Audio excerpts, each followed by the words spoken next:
Hey guys, and welcome back to the TEC Gauntlet Season 1, powered by WD Black and AMD Ryzen Radeon. It's a new day, more matches are gonna come about. Group B it is, and this time on the analyst desk, I will be joined by CA and Aggressive. How are you feeling, Aggressive? I'm feeling pumped for this matchup because honestly speaking, it's ROG Academy, one of our favorites, and going up against the side of Team Fangs as well. It is gonna be a match for the ages, that is for sure. All right, and how are you feeling, CA? Oh, I'm just as excited, Apple. Like today, as Aggressive said, both of these teams have a lot of stakes into this particular matchup. They need the Mhm. points, especially because they didn't get off to the greatest starts. But given the fact that it's a group stage, they can recover and the journey starts now. So I want to see which team is really able to come out strong. All right, so before we get into today's matches and whatnot, remember this is the first half. We're going to have a quick look at the MVP standings. All 16 teams have competed, 8 teams in each group, Group A and Group B, and this is the MVP standings for the top 4, basically, the best. And there we do see number 1, Paradox from True Rippers. Second, we have Deathmaker from Godlike Esports. And number 3, that is going to be Marzil from Velocity Gaming. And number 4, Hika from Enigma Gaming. Now, this is really cool because we will be catching a little bit of Hika from Enigma Gaming today. For the other 3 teams, not so much. Their matches on today, but Aggressive. What are your thoughts looking at this and looking at these MVP standings? Paradox being that high up is nothing much of a surprise, but Deathmaker being got second, that's a little bit more of a surprise in my eyes. But at the same time, these two are just highly explosive. The jet players coming on down from their sides. And of course, Marzil and Heka, no real surprises there. They're just absolute beasts in what they do. So looking at the MVP screen, it's kind of expected, but at the same time, whenever you see those stats, it's always just like a jaw-dropping moment coming out from me. All right, CA, what are your thoughts on the MVPs? I mean, the what I immediately see is that 3 out of the 4 players are from Group B, and 1 out of the 4 players is from Group A, which brings me back to like the entire group of that idea that we have going on with this group. Every match is supposed to be just doubly exciting because the teams are like who is going to end up winning. We're not really sure, and I think I can say that for both matches today. Yes, some of the teams have a little bit of an edge, but it's not that much of a gap, and that makes us just excited on the edge of our seats, and I just can't wait for it to get started. All right, let's have a look at today's matches. Remember, this is the first half, and it will be between ROG Academy and Team Fangs later for the second half, which will kick off at 7:30 p.m. IST. There it is. We do see it. True Rippers up against Enigma Gaming. All right. So remember to like and subscribe. Hit that bell icon so you get notifications whenever we are live. Remember, when you're watching the game, scan the QR code on screen and you can get your Ripple cans. All right. So let's go over to the group standings. We are in Group B once again. And we should be able to see everyone here with their points. All of their first matches have been done. And ROG Academy and Team Fangs, we do see 1 point for Team Fangs because they did secure 1 map. So each map that you do take, that's a point for you. So Team Fangs, unlike ROG Academy, they have 1 point. So the stakes are really high for ROG Academy. And let's talk about ROG actually. Aggressive, let us know ROG Academy thoughts about them. RG, the loss that they did have was against going up against the side of Velocity. So coming from their side, they were going up against insurmountable odds, but they did put up a really good showing, and now going up against the side of Team Fangs, the real question is, will they be able to put the experience they gained from that match in particular down onto this match now to take down the side of Team Fangs? Considering how strong of a team Team Fangs are with their aggression and, of course, their strategies, and when you consider the clutch master himself being B2, bringing out rounds that he shouldn't be even bringing out every single time, the side of ROG Academy, they have a lot of odds stacked against them. And will they be able to take this win? Because we know for a fact them not having any points puts them on the back foot. So they need to ride on the momentum and the confidence that they have gained that Right. from the previous matchup to bring it down here to take that first point for themselves and take that win on their side. All right, CA, thoughts on ROG Academy? I mean, when you look back at the group standing, as you said, Apo, like the fact that Fangs have already got a point over ROG Academy makes them look at this matchup that not only do you have to win it, you have to try to win it 2-0 because if you give Fangs the point, they end up even at you. You need to try to get ahead of them. And as Aggressive said, I think they have the metal. Like they arguably went over their toughest opponent in the group in Velocity Gaming in match one. So the idea is that it should start getting better, but they need to start off strong to do that. I think they have the capability. It's just a matter of will we see it today. All right, and let's just pull up the player spotlight brought to you by AMD Ryzen Radiant. And this time, standing on stage, that's going to be Rio, the Sova player for the side of ROG Academy. So, Aggressive, what are your thoughts on Rio? Rio, honestly, this guy on his Sova is just way too good to be true. Every single time previously when you saw it on his other teams, he was always that guy to keep your eye on. His shock darts and especially his Hunter Spear, he was always on point. Whenever he popped his ultimate, you know for a fact that the bare minimum he's gonna get that one tag, or if he does get that one tag, he's gonna get 2 kills from one tag, which is absolutely insane coming down from him. Every single recon, every single shock dart getting so much value, and he knows how to coordinate properly with his teams, setting up his duelists for the best possible engagement with Valorant and, of course, with his recons. And I'm expecting the same level of gameplay coming out from him down against the side of Team Fangs, because anything less, and that could spell doom for the side of ROG. Indeed, ROG Academy, they need that point. Thoughts on Rio here, CA? I mean, he is the IGL of ROG Academy as well, right? So beyond the stats, you got to look at how he really is leading the team, motivating them, and getting them on the right mentality to face up in a BF3. Going through map by map, you have to be able to reset and forget mistakes, but also be able to maintain that level of trust between each other. And I think that's what Rio is really good at, sort of making sure that the mental and sort of the atmosphere in the team at all times is at that standard neutral level, which optimizes the players' performances as well. Of course, as Aggressive said about his Sova, it's one you simply can't compare. It's always like the ideal support player, basically very necessary in a team with explosive duelists like Hoax and Clouda. So I'm excited to see them in action. How that trio especially works together today. All right, so now let's head over and talk about Team Fangs. They did bring it to a 2 versus 1 situation. Let's just have a little bit of a recap about Team Fangs and what they are about here, CA. So when I look at Team Fangs, I see resilience like every single time. They're a roster that has stayed together for the past couple of months.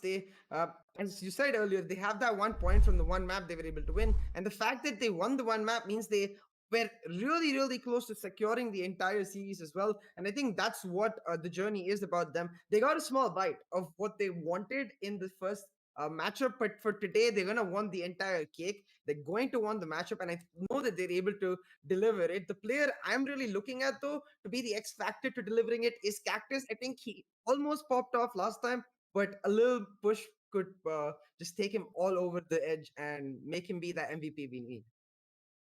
All right, what about you, Aggressive? Thoughts on Team Fangs? Fangs, in my eyes, are a team that are quite unpredictable in the way they try and take a lot of their engagements.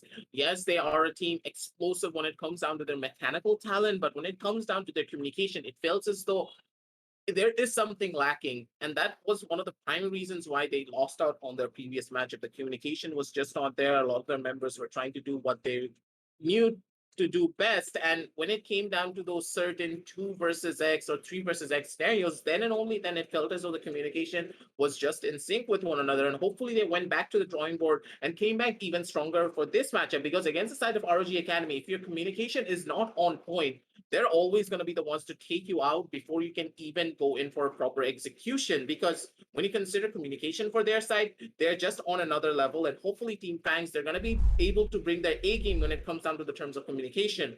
Otherwise, even through their mechanical prowess and their strategic prowess, they're not going to be able to go that far up against their end. All right, and let's have a look at the player spotlight brought to you by AMD Ryzen Radiant. And this time from the side of Team Fangs, we will be taking a look at Maverick, another Sova player as well. So it seems like, these guys on the Sova, they're getting a little bit of spotlight here. And CA, why do you think that is so? I mean, I think it's because like both of these teams, they're the tactical unit teams. As Aggressive said, Fangs do have a bit of a communication issue, but ROG themselves, they have that a little bit of how do I say this, going into the same tendencies, and that's why the Sovas are really important because they're the sort of players who are going to end up being alive for the longest part. So therefore, they're automatically the players that have to adapt the most and try to play off of those mind games. And I think that's where Maverick, especially along with Rio, really comes up. You can see from the stats as well. He's a very explosive Sova player. He's one who likes to take his aim battles, and I have seen multiple times where he's able to sort of in the moment pull off these really nice shock darts that not even if they don't do damage, they displace the enemy beautifully, sort of deny the space. So I think Maverick is going to be a very instrumental part of Fang's win today if that is to happen. And for it to really happen, he's got to be that sort of backbone, the cornerstone of the foundation that Fangs needs, and just be consistent throughout. All right, aggressive thoughts on Maverick from Team Fangs. Maverick, in my eyes, he's just a clutch god in the making. V2 is something, but when you consider Maverick, he's always the guy to look at to get that first initial kill to open up a site or even go in for a possible retake. You can't always rely on him to be consistent when you need him to be, but at the same time, Maverick, he has that tendency of getting in the moment and just going out and just taking a site down in a rush scenario. Sometimes you're like, hey, the Sova should be sitting back and maybe he needs to be the person to keep things chill. But Maverick, he has the tendency of being like, hey, if my team can't go in, I'm going to be the one to get that first initial big. I'll let it be with a shock darts, let it be with a hunter spear, or even just with his raw mechanical talent. He just rushes on in, takes a lot of the fights, and gets that first initial crack for his team. And if he's able to do that here as well, ROG Academy, they're gonna be in the back foot almost entirely the entire game because they need to worry about the shock dart lineups coming down from the side of Maverick. He has a lot of lineups that are very, let's say, creative to say the very least. All right. So ROG Academy, Team Fangs. We know that ROG Academy will be gunning for their first point, but how hard will Team Fangs bite back? I want to take a look at the map veto screen, have a look at which maps will be up for the show off that will happen in about 10 minutes. Not too long. So there you go. Ascent, map number 1, Icebox for map 2, and the decider map is Bind. So let's just focus on map 1 for now, Ascent. It was picked by Team Fangs, and on the defensive side, beginning, that's going to be ROG Academy. So CA, when you look at Ascent, knowing what's at stake for ROG Academy, and Team Fangs, they want to put themselves out there. They want to secure those points. This basically having a win is always the ideal, right? Yeah. How do you think it's gonna play out on Ascent?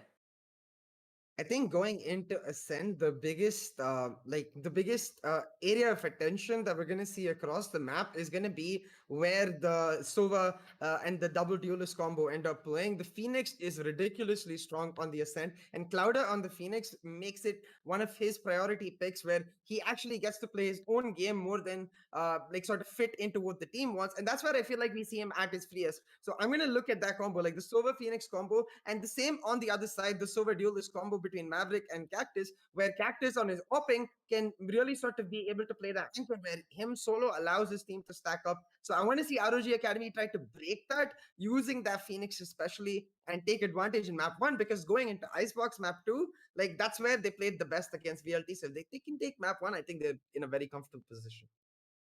Oh, right. And looking at map 2, it is Icebox, picked by ROG Academy. I think that speaks volumes, right? And starting on the defensive side, that's going to be Team Fangs. So aggressive. What are your thoughts there on map number 2? How do you think that's going to play out?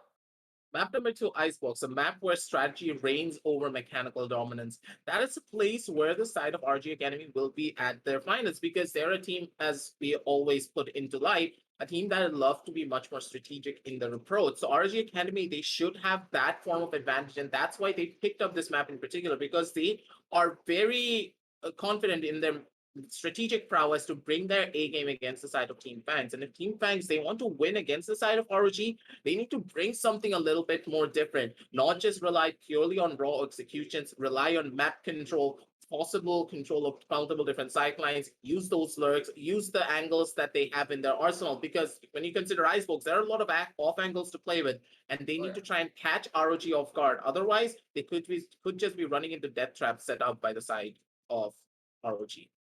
Oh, right. And then the last map, it would be Bind. That's the decider map, right? See, how do you think that's going to play out? A map that could be very favorable for one team, or it's pretty much an even playing field at that point? I definitely think it's a very even playing field for both of the teams, considering that they do play similar compositions. Now, I am hoping the ROG Academy will be able to sort of up the playing field by bringing in a newer composition as to compared to what we saw against Velocity, maybe bringing in the Viper, maybe the Sky to just sort of switch things up. Maybe that will give them an edge over Fangs, who are expecting something else. But the same could be said about Fangs. Maybe we see that Viper come out from Fangs themselves. I know the players do play it. So in general, I think definitely an even playing field, but it's going to be very momentum dependent because both of these teams are slightly newer and slightly less experienced than the top tier teams, meaning their mental does start to wane through a VF3 series. So the team that has the full raw momentum going into that third map should likely take it all. All right, so we'll begin with the match between ROG Academy and Team Fangs very shortly. But I would just like to remind you guys, check out the links in the description. You're not going to be disappointed. Remember to like and subscribe, hit that bell icon so you get notifications whenever we are live. Also, keep your eyes peeled. You can scan the QR code that will pop up momentarily and you can claim your Red Bull cans. So after these messages, we'll be back with the match between ROG Academy and Team Fangs. Stay tuned.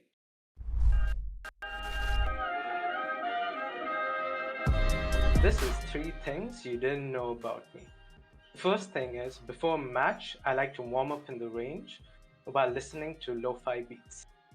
The second thing is, my favorite subject in school was computer science. Third thing is, I love Papa John's pizza and my favorite pizza is the pepperoni pizza.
And welcome back, ladies and gentlemen. And we are back on the caster test. This time around, it's going to be aggressive and joined by Assassin for this matchup. Honestly speaking, I'm pumped from this fight, honestly, because now it's going to be ROG Academy going up against the side of Team FANGS. Assassin, give me your thoughts, because on the analyst test, we gave everything we have for that one. Definitely. I mean, I was just having a look at the analyst desk as well, and you guys were talking as to how exactly ROG Academy and Team FANGS, both of them have got some explosive players in their specific teams. But I don't know. I just feel like ROG Academy are definitely going to have that edge over Team FANGS. Based on FANGS' previous performance, it kind of looks like that they need to work a little bit more. ROG Academy, on the other hand, have been shaking the scene with their star-studded lineup. And they definitely have showcased to be really good on the maps that you're seeing right in front of your screens. These three are going to be the maps that we are going to be playing in this specific best of 3 matchup between FANGS and ROG Academy. So I got to know Aggressive's opinion on Icebox. They say that ROG Academy have got a really strong hold on the map of Icebox as well, and that is one of the reasons why they picked the map of Icebox as well, right? It was picked by ROG Academy. But Ascent, Team FANGS, their entire synergy, their coordination has been a little off lately. And I guess ROG Academy, if they can just play out their defaults, if they can just have that, aggressive approach based on top of the information that they are gathering, then I guess they shouldn't have a problem finishing this 2-0. What is your opinion, though? On the map of Ascent in particular, this is one of the most textbook-based maps in Valorant, and primarily you always want to play in for that mid-side line.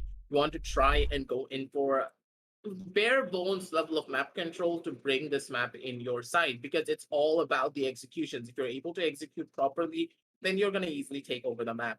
But at the same time, that's what ROG does best. Will the side of Team FANGS be able to execute the same level of control all over the map, or will it be an actual problem moving on down forward? Because FANGS, when it comes down to map control, they are not the strongest when it comes down to it. And if they are giving away a lot of the map towards the side of ROG, they could just be walking on down to a death trap if they're not careful. So I'm really hoping to see Team FANGS, they take it a little bit differently and they bring their A game down here, because now Smoker actually picking up the Jet this time around. So Cactus, he could just be opting to go in for maybe a Cypher or a Killjoy.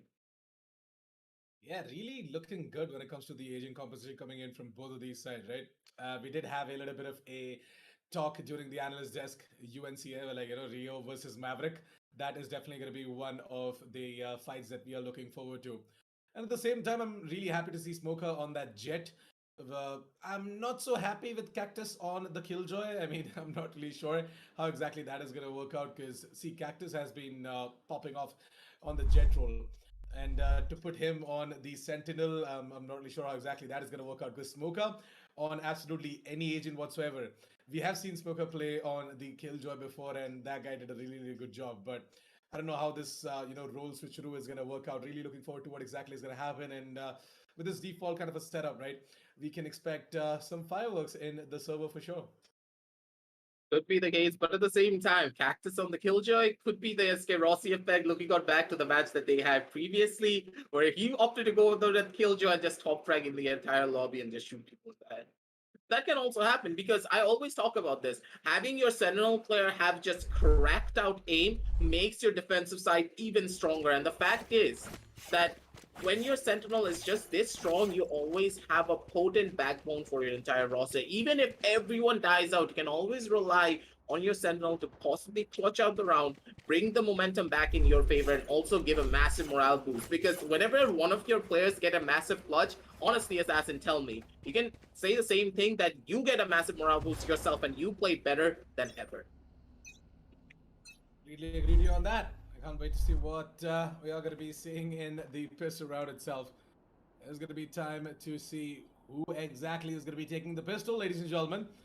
There's going to be FANGS to have a little bit of a slow start. Are you seeing this? Is this the FANGS that we are so used to see aggressive? As it looks like that FANGS, they have sort of thought out their entire strategy into the specific pistol round. They are going to be waiting for the aggressiveness to come in from the side of ROG Academy instead. Going to be losing one of the players in the process of doing so. Cactus is going to be going down, and the rest of the squad are going to move it over towards the B side, or B2. Not like that.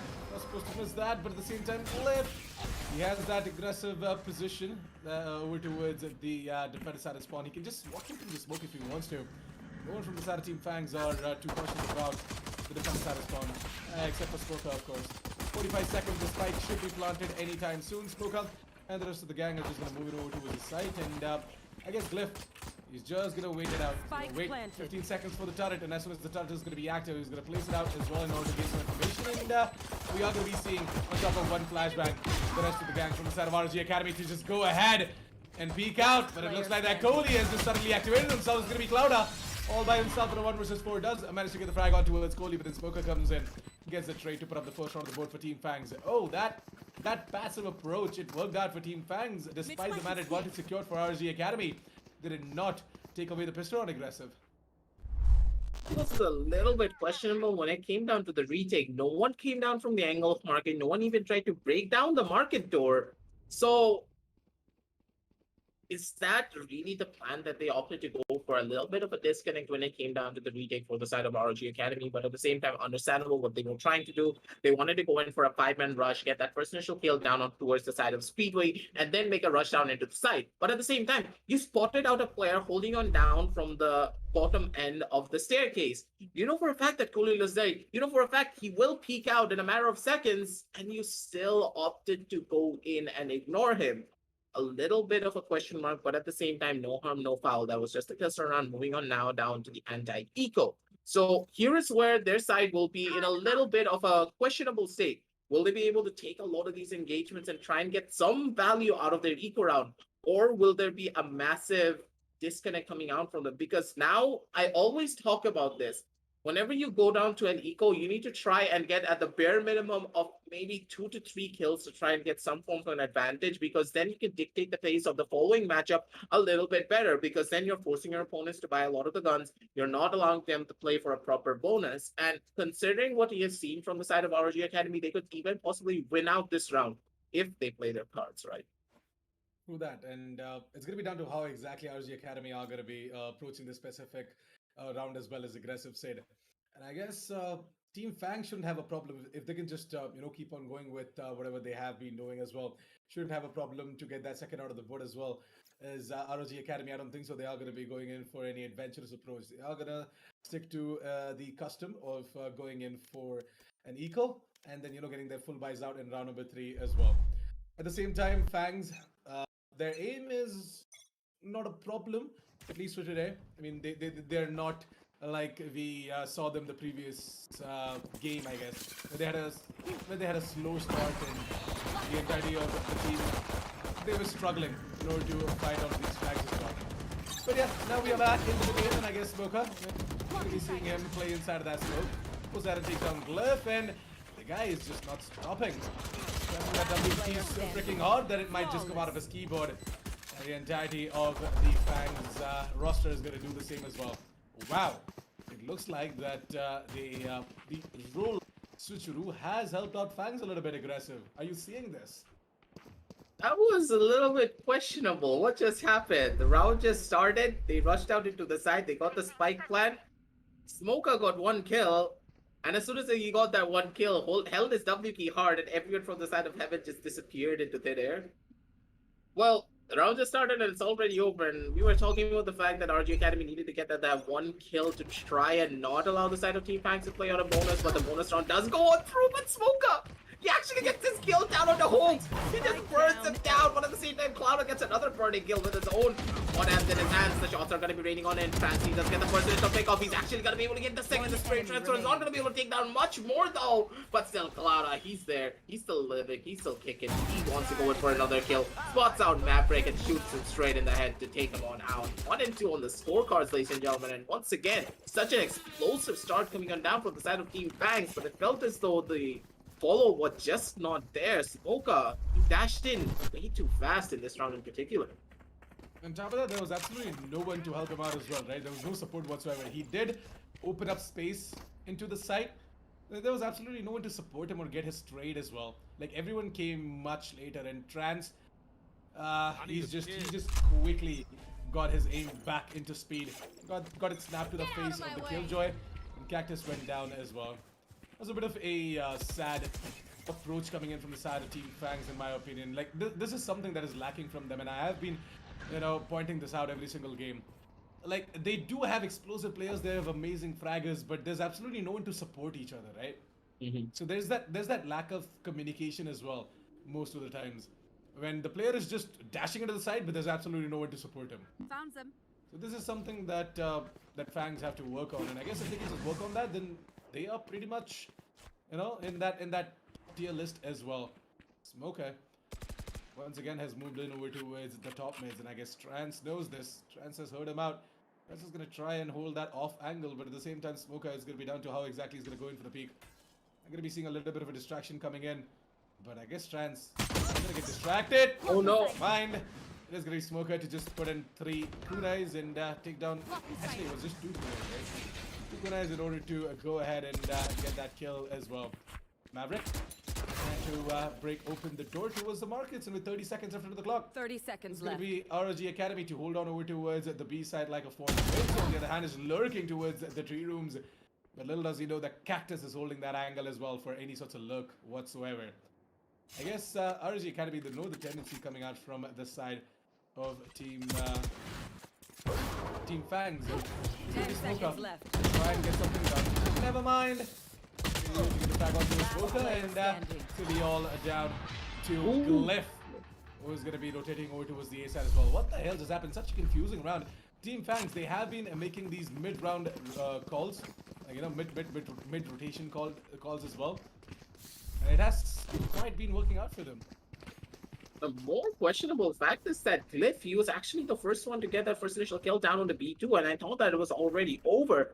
But the level of map control coming on down from the side of Team FANGS, it's what is mainly the admirable part. They are not shying away from map control whatsoever. They had control over pretty much everything. Let it be the side of A, let it be the side of mid. They were just like all over the map. Cactus literally pushed up onto the side of Garden and got a free kill down on the Hulks. That just was supposed to showcase how strong and how potent this matchup is right about now. But at the same time, Cloud, he's just holding W. He's going in left, he's going in right. The shots could just be raining on in. Hulks is not going to be able to find that blast, but she killed down on the Coley, and he's actually going to be able to survive 78 HP on that Astra, but so much utility in their arsenal to work with. Their head hasn't thought about out, but Smoker, he's not going to make that push happen. Glyph, he does not know that on the right-hand side of this cubby corner is going to be Maverick, and just peeks on out, takes another kill down under one singular sideline. Trans comes in for one more kill for himself as well. So this is very much possible. 3 versus 3 situation on the map with the side execution now going on through. And Smoker, he could just possibly push straight on down in through this cosmic divide, but at the same time, he could just flick on Rio's face and take him on out. They know exactly where each other are. They were just like teabagging each other at this point. One enemy remaining. So, Smoker and Coley to just go ahead and once again completely clean out the B side out of ROG Academy's presence, and they might just be the janitors for the day as well. Aggressive. FANGS, amazing performance by the way. Really confident, and I guess this confidence, this switch up was badly needed from the side of Team FANGS. This change up for Cactus now switching on to the Sentinel really did do them a lot of wonders, because Smoker, is a much more of a self-sufficient fragger seemingly. This time around, he's just rushing down into multiple different side lines. He's getting a lot of value. He's creating space, and he's also feeding a lot of information to his teammates. And that's what he's supposed to do on this jet. He's able to create that level of opening, create that space his team needs to get them the possible frags, and then also get them maybe one singular kill to make that level of difference for their side. But at the same time, when it comes down to the utility game, they're not at the highest level, because you do need to consider it's gonna be a Reyna going up against the side of a Phoenix, so that's gonna be quite difficult. But at the same time, oh, so he does get the first initial kill down onto B2, going on down with that operator. But at the same time, Smoker, he needs to be careful, because he's now running on down onto a run at that clone, but he's gonna be able to take down one. He spots out another player, but he's now stuck between a rock and a hard place. He had nowhere to run, and FANGS, they're on the back foot already. Hoax is gonna be the one to take down Smoker. And with that, with a 3 versus 4 situation on the map, and the A side under their control seemingly, but at the same time, they're not out of the woods just yet. The curveball does go on through to try and delay the plan for as long as he possibly can. Smoker opting to, Clouda opting to use that Molotov, but yeah, the lineup's just not there. He's not gonna be able to find it. Glyph comes on down from the sideline, gets another kill. Vision on the map, and then this is already all but over. Look at how aggressive Cactus is, by the way. He gets himself a double, and he's gonna go ahead and put down the lockdown as well. That's a very aggressive play coming in from Cactus, and I guess that is one that might just reward him as well for this. Cactus is gonna go ahead and try and find the frag onto his diffuser, but no! The diffuse is gonna be stuck down, and I guess that is gonna be the round going into the favor of ROG Academy. Amazing stuff, by the way. Good confidence and good coordination coming in from both of these players from the side of ROG Academy. Because, you know, most of the times the diffuser, right? He kind of is always questioning himself as to if his teammate is going to be able to, you know, cover him or not, what exactly he's watching. And the worst part is that Cactus, he didn't have the positioning for that specific plant. If the plant was done over towards the generators, the default generator spot, right? It would have been easy for Cactus, but unfortunately it was done way too deep. I completely agree with you on that, but at the same time, that was such a good play coming down from Cactus as well, and he nearly pulled that one off beautifully, but at the same time, it seems as though the beauty is not going to be in this round in particular. The shots are just waiting on it, and Smoker's like, oh, hello there, Rio. I saw you said Hunter's Fury, but it's not time just yet. And he just dashes on in, gets that first initial kill up, but at the same time, all the members of the side of ROG Academy, they have spread themselves out all over the map. The shots are just going to be going on in, and Hoax, he didn't hear the drop sound. He does get caught on off guard. They were both looking at the same angle, and that's gonna hurt right here and right now. Clouda, he's stuck between a rock and a hard place. He's actually gonna be able to get one kill. Such a beautiful swing coming on down from him. He just find one, but Maverick's gonna be the one to put a bullet into his face to shut him on down. But still going on down to this 2 versus 1 situation with only 35 HP. Not having a lot of utility to work with either. Only an Owl Drawn and a Recon Bolt coming on down soon on a 15-second timer. With that, ladies and gentlemen, the only thing that Maverick can easily clutch this one out, maybe if he can get one stray kill coming on down through from the side of ROG Academy, but he can't rely on that, because it feels as though ROG, they're not gonna give up any form of space towards the side of Maverick. Maverick just gonna plant the spike, 35 points of health, I guess. He's just gonna try and drone, gain some information, and take flight. Yep, there you go, that's exactly what he's gonna do. The drone, get some information, and then reposition himself if needed. He's gonna spot out both the players, by the way. Knows the position of one of the players. That is gonna be... Oh no! The gravity wall! He's just gonna walk straight into it. Should have been a bit more careful, but in a 1 versus 2 situation, the nerves, they do get onto you. You really can't help yourself. But, panic with a capital K. So third round on the board for RG Academy, 4-3. One more round and they are gonna tie things up at the scoreboard. Let's see if FANGS are gonna give them that round as well. FANGS, can they even eke out a buy? I'm not sure. What's the economy looking like? Oh yeah. FANGS, they are definitely going to be able to eke out a buy, except for Smoker, but he doesn't even need a weapon, because all he needs is the blades. It is ready, so it's going to be on the blade storms. We are going to be seeing FANGS stationing themselves outside of the B side, but it was a B lobby. Maybe this might just be a B hit. What do you think? This could just be a B hit coming on down from them, considering that all their previous executions were down towards the side of A, so a B side execute could be on the cards. But at the same time, you need to consider something, that FANGS are doing such a good job when it comes down to controlling a lot of the different sidelines. So he's actually gonna be able to get one kill. No one checks out the corner. of logs, ladies and gentlemen. That's one of the most common corners to go on through, and they did not check it.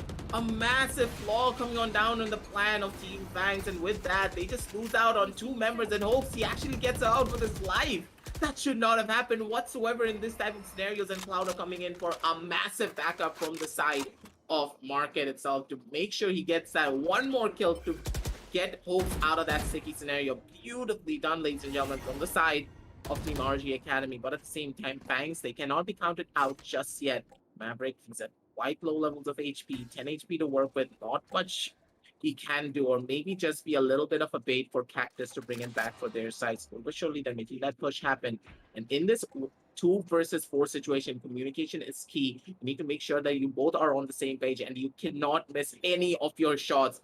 Get those trades going and make sure that Maverick, he gets a lot of value out of his utility. But this time around, with the shots already raining on in, Flip is going to be holding down an off angle. He does get that first initial kill. Maverick comes in down from the sideline, gets one more, but that's all that he's going to find. 4 on 4 for the scorecard, ladies and gentlemen, and even Stevens now going on through onto the 9th round of this half. And Assassin, I think that Team FANGS, they've been deep fanged pretty much at this stage. What an explosive round indeed coming in from the side of Team ROG Academy to tie things up at the scoreboard, isn't it? I mean, I kind of was looking forward to, you know, seeing FANGS put up quite a show, but yeah, that specific mistake of not checking the corner, it costed them, didn't it? Should have just done that, man.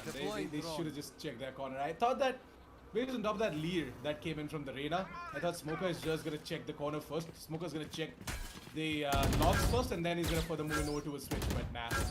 Check that, and I guess Cloud out. What is he doing? Damn. He's running it back. Yeah, exactly. He's running it back, and I thought that he's just going to try and go in for a little bit more information by just pushing in, but at the same time, he was trying. He's got taken down because he was tagged by the recon, if I'm not wrong. So the 1:05, I guess, Team ROG Academy going to strengthen up their defense over towards mid because they know there are Team FANGS in and around the middle position. Wow, the ultimate just got popped in by Maverick, and I guess Maverick not going to be able to do any sorts of damage with that ultimate. The Hunter's Fury is going to go to waste. He'll just saved it up maybe for after plant or something like that if he's not too sure about the position or the whereabouts of all these players from ROG Academy. Or maybe ROG Academy is just a little bit too better when it comes to repositioning themselves. We'll be seeing Glyph take a lot of damage, and there is Scratch to back him up as well. B2, try and give out the sound cue that he's just crossing over to the site as well. And I guess with Cody planting the spike, there's going to be a 5 vs 5 retake for ROG Academy. A 5 vs 4 retake coming on down for the side of Smoker. Colin actually straight through the spam is gonna be able to take down one more, and Colin with a triple kill. Beautifully done coming down from him, and Smoker with a massive wide swing and a crouch to take down Rio as well. Beautifully done from the side of Team FANGS, and that execution was just so clean and just so quick as well. And Smoker, I always tell this about him.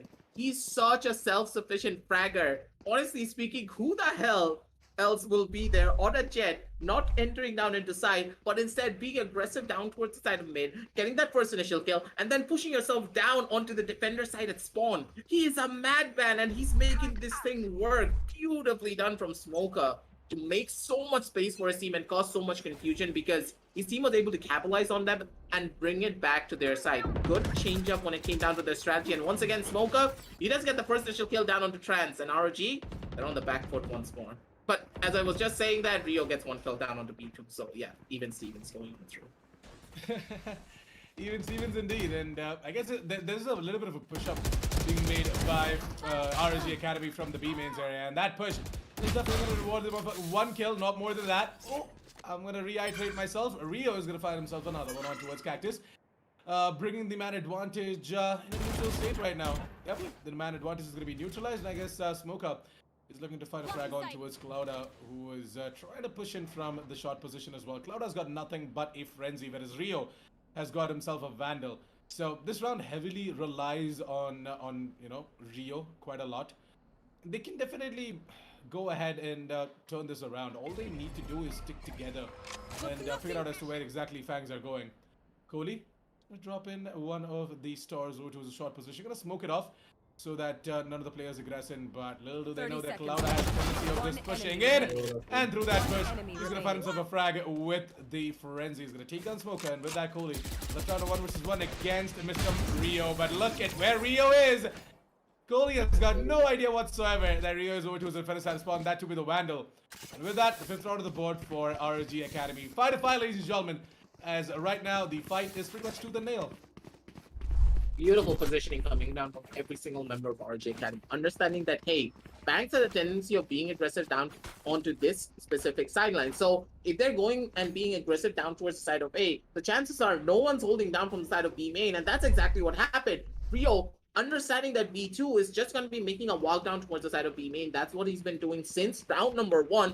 I could shut him down pretty much easily if I make my own push happen. Making that go through, he was ready for that fight. B2 was not ready. He was not expecting Rio to go in for such an aggressive push. And with that, he was on that back foot. He died on out, and Rio got a massive flank down onto 2 people. He was able to take everyone out. And with that, even this victory round became very much possible for their end to win on out. And that's what I love about the side of ROG Academy. They are just so unpredictable, and they can win out on thrifty rounds very easily because of how they play around the map. And with this round going in their favor, once again, we're going on down to an even-Steven scoreline. And I'm possibly thinking this could even go down to a 6-6 instead of a 7-5. Because considering the adaptability of Team FANGS, they're able to slowly but surely bring it back for their side. But ROG Academy, now that they have the operator in the hands of Hoax once more, Team FANGS, they could just be on the back foot if they're not able to control this operator well enough to give them a proper advantage down on their attack. Through that, and you know what? I was expecting a little bit more coming out from the side of RG Academy, but FANGS, they're doing a really good job. Not gonna lie, and the way they have been, making ends meet as well for themselves, it truly shows that FANGS, they came in prepared for this specific match. Now the thing is that RG Academy, why I say that I was expecting them to do a little bit more better is that they started off with the defense on the map of Ascent, because of the defense side of map. So I thought that going into this specific match, they might just have that edge against Team FANGS and Clouda. Look at that aggressive angle, man. If this comes in from him, he's gonna go ahead and destroy the lockdown as well. There you go. The lockdown is gonna be destroyed. He knows that it is a split approach coming in from the side of Team FANGS, and he's just gonna be able to stand right there, get himself a triple, and then finally die a hero for ROG Academy. Hoax, on the other hand, pulls out the operator in style, gets the flick, and finds himself the kill as well. All down to Smoker in a 1v1. He's got no idea that Hoax is in the side. Man, Hoax should have just gone in for a knife. But I guess I understand. He's a guy who respects players, so it's not a rank team like where you go in for knives and then suddenly get 360'd on and just immediately get killed. You never know. Smoker is quite an aim star himself, so you never know when he's just gonna pull out a 360 on you. Yep. So, better not to take any chances. 6-5 on the scorecards, and that's kind of expected because initially when they wanted to go in for a B-side execute, once again, they're not checking all of their angles, and that's what's hurting them once more. Clouda playing these off angles every single time. He's catching them, but Hoax not going to be able to find that presidential shot down onto Smoker, and Smoker's going to be able to go into the side pretty much freely. The running back has been used to maybe get something done for their sidelines, but Smoker not going to be able to find out that presidential kill. Instead, it's going to be Rio to take him on down. Running back slows down the presidential push going on down. They're not going to be able to make it happen just yet. Rio going in for those shots. Clip's going to be able to take down one. Cloud is going to be good for another, and with that, ladies and gentlemen, it's going to be going on down to a 2 versus 3 situation. Trans comes in front for the sidelines. He does get one more, but B2, he's still alive, he's still kicking. He has an Emrys in his arsenal to go on down to a 2 versus 1 scenario, but despite he's in a pretty good spot, if he just is able to survive, but the spam is just way too much. One coming down from the side of Rio, one coming down from the side of Cloud. A beautiful spray control coming down from as well. It's gonna be one dig, then a second dig, and a couple of body shots to riddle you through and through. 7-5 on the scorecards for the side of ROG Academy, ladies and gentlemen, as we end off the first half in style. 7-5. Right. I mean, I couldn't even ask for a better half. Actually, I was expecting something like an 8-4 coming in from the side of ROG Academy, and yeah, it is just basically because of the fact that their composition looks a little bit more better, and the entire lineup coming in from ROG Academy as well. Starting off with the defense, I thought that they just gonna be able to eke out 8 rounds, but that was just something that I was expecting. But I'm so happy that FANGS, they started off with a bang, and they are not out of it yet. They are going to be moving on towards the defense now, and I guess things are gonna start getting more interesting as ROG Academy are now going to showcase to us what exactly they're gonna do on the attack, and we are going to be seeing FANGS with that aggressive defense as well. This is definitely going to be a spicy affair. I can't wait to see who exactly is going to win out the fight to control the site as well. And I guess ROG Academy got this. Got control over towards the A side. They're going to climb the spike and play it out for the afterplant.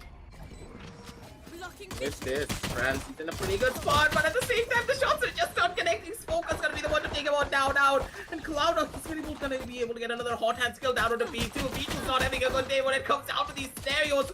Colts stuck in a pretty precarious position for himself as well. Colin is going to be the one to take him on down and going this down to a 1 versus 2 situation. They're going to be in a pretty tight spot. They don't know where to run. They don't know where to hide. The shots need to be connecting. He needs to be going in left. He needs to be going in right. Rio opting to go in for that Rio. He needs to swing right here and right now. He does get the first initial shots, but the classic is just way too inaccurate at those ranges, and instead it's going to be Maverick being the one to take him on down out with a ghost in his hand. 7 and 6 on the scorecards, and a little bit of a shady fight coming on down at the very end of it all. That's it.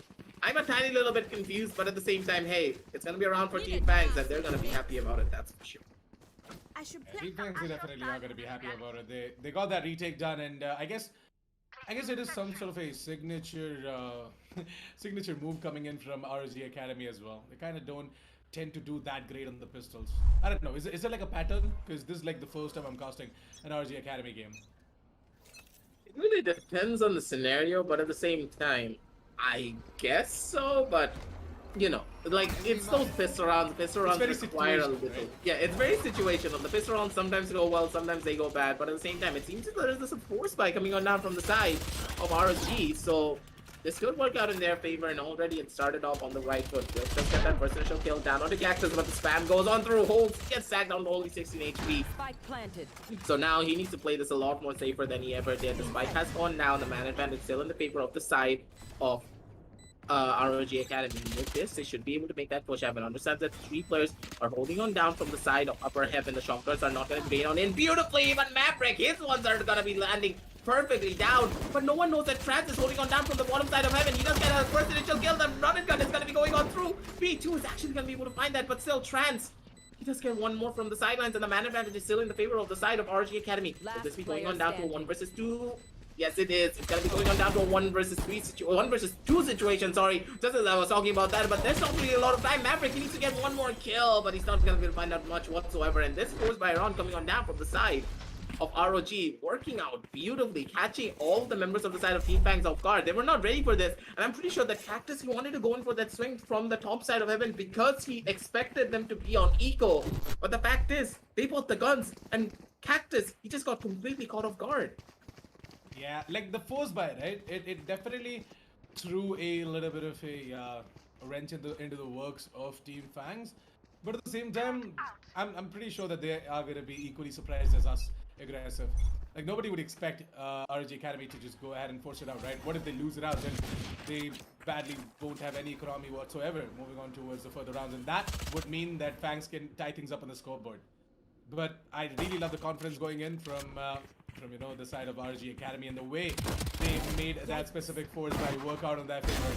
It was all beautiful, but look at okay. Man, this guy, somebody needs to stop him. Way too good.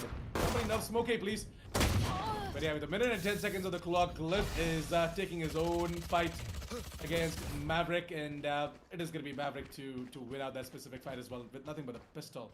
Clouda does manage to you know, stay alive for the team, and his team needs him the most right now. By the way, in the 3 versus 4 situation, the man advantage is with Team FANGS, and I guess ROG Academy, they just have to be a little bit more careful, play the afterplant to perfection, otherwise it might just be the 7th on the board for Team FANGS, and they absolutely can't afford to let that happen. 2 of their players are very low from the side of Team FANGS, that is. And this specific recon should give away the information of a couple of players moving into the side. Smoker to just, you know, dash into the side and totally to take down Clouda. Clouda being did get easily taken down by the classic, but oh, the rest of the 2 players are very low. And Trance in a single spray down is just gonna go ahead and take them both down. Good lineup for him, and that's the 9th round of the board for ROG Academy. That was too close for comfort. And Assassin, I always talk about this. I hate it when everyone opts to go in for a B-side execute and the post plan, even on down to a 3 versus 4 scenario, everyone is holding down from inside of the site. And I primarily hate that because you are now funneling yourselves down onto one singular sidelines and you are very tradable. There is no situation unless you hit every single headshot that you will get out of that situation alive with your teammates, because you're easily traded every single time. So if you don't play your cards properly, this could be dangerous for you. But look at Hoax! Hoax, what is this guy? Oh, sorry, look at Smoker. What is he doing? But he lags out at the very last second. Clip. He's gonna be able to get that first initial peak. He's actually gonna be able to get a double before he finally gets traded on out. But Cloud coming on down from the side of A-Main with the run it back. He just full sets himself. And B2, he was not ready for anything. These A-side control is now in their favor. And what just happened? FANGS, they just started on the right foot and a very aggressive push and it's already over. Smokey lagged out, right? Yeah, he lagged out. Oh my god, that's so unfortunate. And that completely, I guess, ruined the synergy coming in for FANGS in that specific round. Like, everyone had a panic moment right there, and everyone was like, what the hell is happening? Why is Smoker? Okay, never mind. Smoker's lagged out, guys. And never mind, guys. These guys are just rushing over towards the A side. Oh, Clouda just took me down, guys. And yeah, it all was a chaotic moment for sure. Maverick and Cactus is gonna go ahead and save up their weapons. Maverick will pick up that operator and ooh, nice little headshot onto your nemesis there. Rio does get taken down. Spike is gonna explode, and that is gonna be the 10th round of the board for ROG Academy.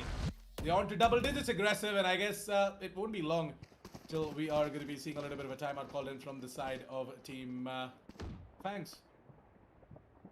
FANGS opting to go in for that timeout because, of course, Smoker, yeah, he needed to get back in it once again, but a little bit unfortunate. I love that aggressive push coming down from him down towards the side of mid to possibly the kill on someone at tiles or maybe get some form of information before he gets himself back up with his cloud burst. But unfortunate in the way that it did happen. But at the same time, they can try and stabilize themselves still because, of course, Maverick was able to pick up that operator down from the previous round and try and bring it back for their side. But now that ROG have double digits on the board, Assassin, you know for a fact when it comes down to the mental of the side of Team FANGS, they're going to be in a lot of hurt, primarily because not only has their confidence been shattered, but now they are scared because there are only 2 more rounds for the side of ROG to bring us down to map point. And if that happens, it could be a massive disadvantage going on down forward because you never want to fight for 6 rounds consecutively if you are on the side of Team FANGS. And considering on their money as of right now, if they lose out here, they have no way of trying to defend themselves in the following consecutive. My god. I was just looking at the player cams as well, right? And I saw Trans's cam. And when the match started, right? Trans was in the astral form. He was sitting so close to his monitor, his entire face was open. Yeah.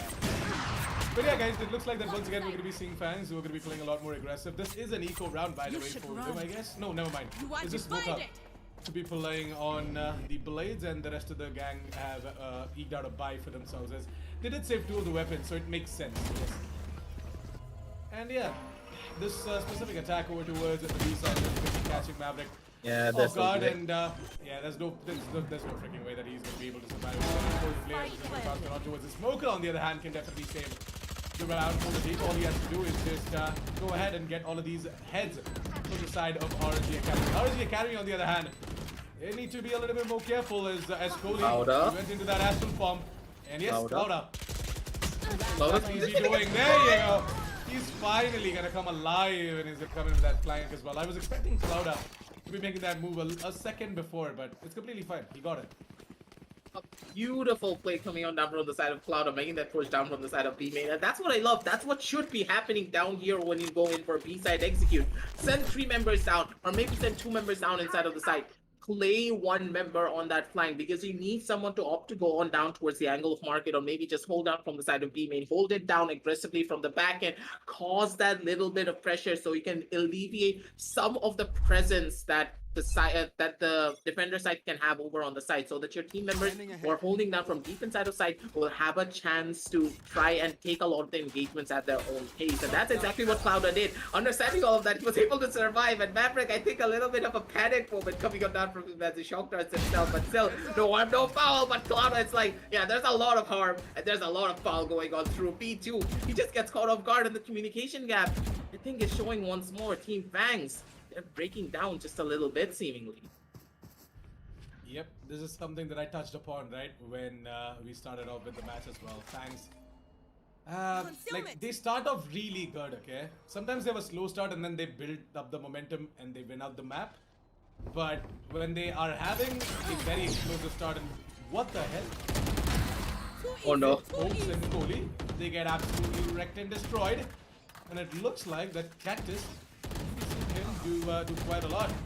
Might just go in for that fight peak, but at the same time, the ultimate is going to be popped up by Glyph, but he's going to be able to get inside the frag off towards Cactus. There is Trans coming in with a little bit of a backstab, trying to become the boaster for the side of ROG Academy, but man, you don't know Kohli.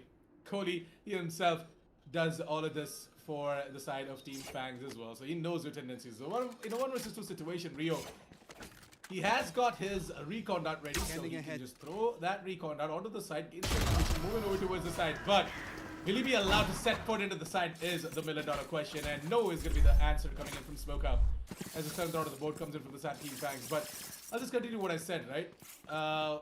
Team FANGS, when they start off really good, later down the line, when you approach onto the second half, right, that miscommunication, that lack of coordination, it kind of starts to show off, and that leads to FANGS just breaking apart and not being able to close out matches. Kinda is what's happening here, but at the same time, they're slowly trying to bring it back for their side. And with the heroic plays coming on down from the side of Goldie, they're able to do that.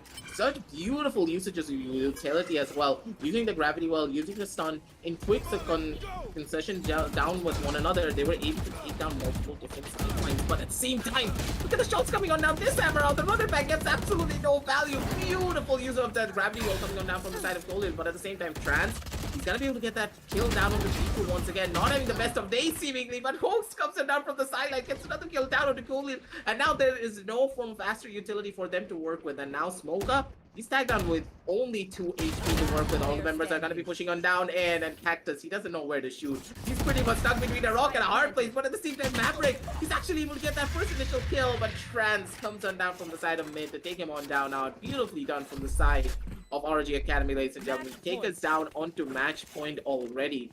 Match just started seemingly, and it's already over, and it seems as though these rounds are just going down so quickly. And FANGS, they are constantly being put under so much pressure that they cannot answer back properly, and it seems as though they're just breaking on down in terms of communication once again. And this round was just a massive fail when it came down to that communication. It felt as though the flanks were not being watched, and all the players were getting constantly caught off guard. With that match point secured, I guess ROG Academy, they are more than ready to go ahead and claim map number 1 into their favor as well. And I guess the map of Icebox is just going to be a treat to watch as well, aggressive. Don't you think? Enemy mark. Gonna be quite an interesting thing to say the very least, but the fact is, a little bit more interesting is how did Maverick hit that recon dart coming on down from the side of the Owl drone. A little bit questionable, but at the same time, good game sense coming down from him. Understands that a lot of members were holding on down from the angle of A main. But at the same time, FANGS, they're trying to play it slow, because you need to consider when it comes down to the terms of their money, they had absolutely nothing, and their buys are hurting for that as well. Maverick being forced onto a stinger of all things. Just goes to show that these are dire times for the side of Team FANGS. But will they be able to go in for that proper execution is the real question. Smoke Up, holding it down with that Marshall, trying to get that first initial pick off. But ROG Academy understand that, hey, we need to play it slow, we need to play it systematically. And understanding there is no form of way that their lockdown can get destroyed. They try to use it, but with a consecutive lockdown coming on down from the side of Cactus as well, they're going to be able to circumvent the push. That could be going on down to that sideline, but with only 25 seconds left on the clock, and them opting to go in for that rotation, it's either go big or go home, and Clouder, he needs to get this skill, but he's not going to be able to find it. Instead, it's going to be the Stinger getting the first initial pick off, and with that, they're going to be in such a beautiful spot. Because now with the gun going in their favor, they should be able to find out pretty much everything. But Hoax and Rio, they're going to be able to shut down two for themselves and also get the spike line for themselves as well from the sidelines. Maverick chiming on down in, trying to get that little bit of a play for their side, but still going on down to a 3 versus 2 situation. They should be able to find it with the Hunter Spear now getting popped, trying to clear out all the unnecessary angles that they can possibly get. And it's going to be Cactus getting one, but Rio immediately trades him out as soon as he comes down from the side of Heaven. And now it's going to be Clone versus Clone. Who's going to be able to come out on top in this engagement? It's going to be Smoker trying to go in for those shots, but he's not going to be able to find it. And the Knights comes out from the side of Hoax. He wants to go in for a Korean jet play. Will he be able to do so? Is the real question. Rio coming on down from the sides of A-Main. He wants to go in for that shot, but he's not going to be able to find it instead. It's going to be Smoker being able to shut down Hoax, and Maverick being able to shut down Rio in a beautiful consecutive fashion. 2 versus 2, that's where they live at, baby. Team FANGS, they take it down to a 12-8, and they keep their tournament dreams alive for this match. Well, that was, not gonna lie, really good retake coming in from the side of Team FANGS. The way they pulled it off as well, and it kind of got a little messy from the side of Team ROG Academy, don't you think so? Like Clouda, he was supposed to get that kill, but at the same time, as soon as that lockdown was put down over towards the B side and Team FANGS, they realized that there's absolutely no one pushing on top of that specific utility being used over towards B. What is happening? Is it just a fake? Yes, it is, and they all started rotating as well. And Clouda, I don't blame him. Like, he was trying. He has to walk all the way over towards the rafters position as well. Pretty sure that he got caught off guard in that scenario, because there is no way you lose out on that fight in particular, but at the same time, my ears are absolutely gone. That spam coming on down from the side of ROG was absolutely insane. But Cactus, he just made that smoke criminal right now. He's actually able to get 3 kills. Maverick comes in as the backup from the sidelines. Rio does get 1 kill, but it's already over. Cactus, he's just ready. He's gonna be able to go in for that shot, but Rio with his last time gets a kill down on Nicole with a direct shock dart to the face. Beautifully done from the side of Team FANGS, and this could just be a possible comeback, ladies and gentlemen. I don't want to give the caster curse down towards the side of Team FANGS, but hey, anything is possible. They are bringing it back for their side, and now with the confidence back once more as Ascent, I think that Team FANGS, they have that possibility of trying to go in for a big comeback. Team FANGS can definitely drag this game to an overtime. I'm not gonna lie. They have the potential. They have the, I don't know. What should I say? They have the aim as well in order to pull that out, but at the same time, it's just the coordination that is lacking a little bit. See, once again, we're not going to be seeing a Smoker to try and move in over towards the middle position, but there's absolutely no one to support him. Like, I understand that you are, as a duelist, making a very aggressive approach, but someone has to peek in from short or something like that. Someone has to cover him, and that's going to cause them the round, most probably. Now with the operator no longer in their favor, this could be a massive dent when it comes down to a lot of their defensive holes.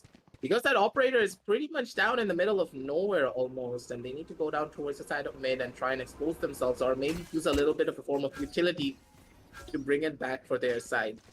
Trans, he's in a pretty tough spot himself as well, because Maverick, he has an Odin holding on down from the back end. The recon ball does go on through, and if they make this push happen when this recon is up, it's going to be deadly. But look at that shock dart! That shock dart gets so much value! Actually gets the double kill! So much damage coming on down from the back end. Clouda, he is going to be able to shut him on down, but the damage is already done. It's going to be going on down to a 2 versus 3 situation. No more shots going on down in.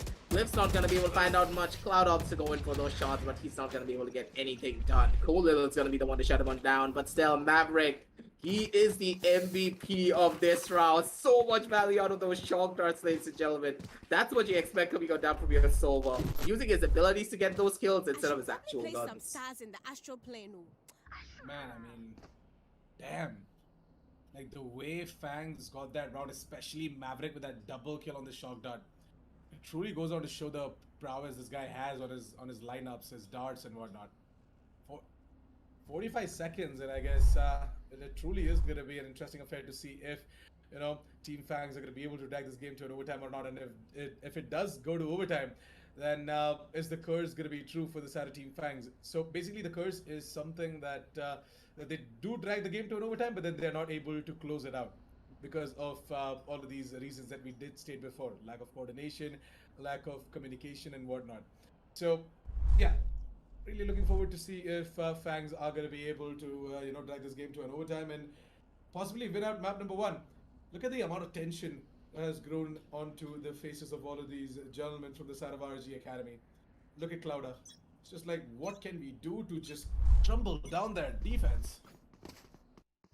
As you can already see, after losing out on so many rounds, right when they can literally taste the victory coming on down from them. It's 12-10. It was a 12-8 previously, if I recall, and they were losing out on so many rounds to try and close this one out, and that's a lot of mounting pressure going on to them.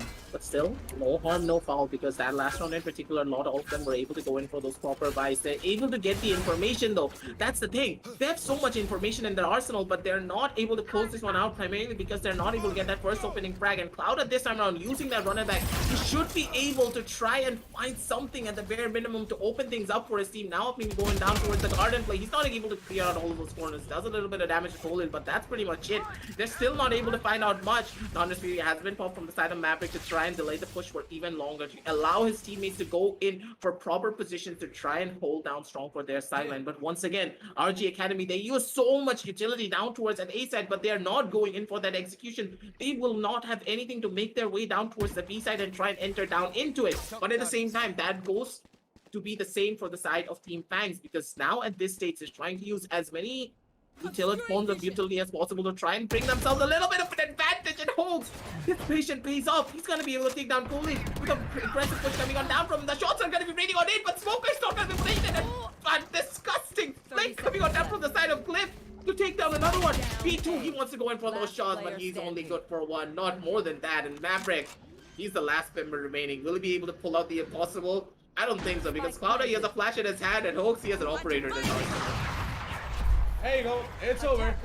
It's well and done, ladies and gentlemen. RG Academy take map number 1, Ascent against Team FANGS. And I guess Team FANGS, they kind of lagged when it came down to their defense, man. Like, I'm not gonna lie. The way Team FANGS, they've approached their defense, it kind of was a lot off. And it definitely wasn't how they took their offense, in my opinion. So what do you think about that specific map? I mean, we are definitely seeing the instant replay, but more than that, RG Academy, they just played what they usually do.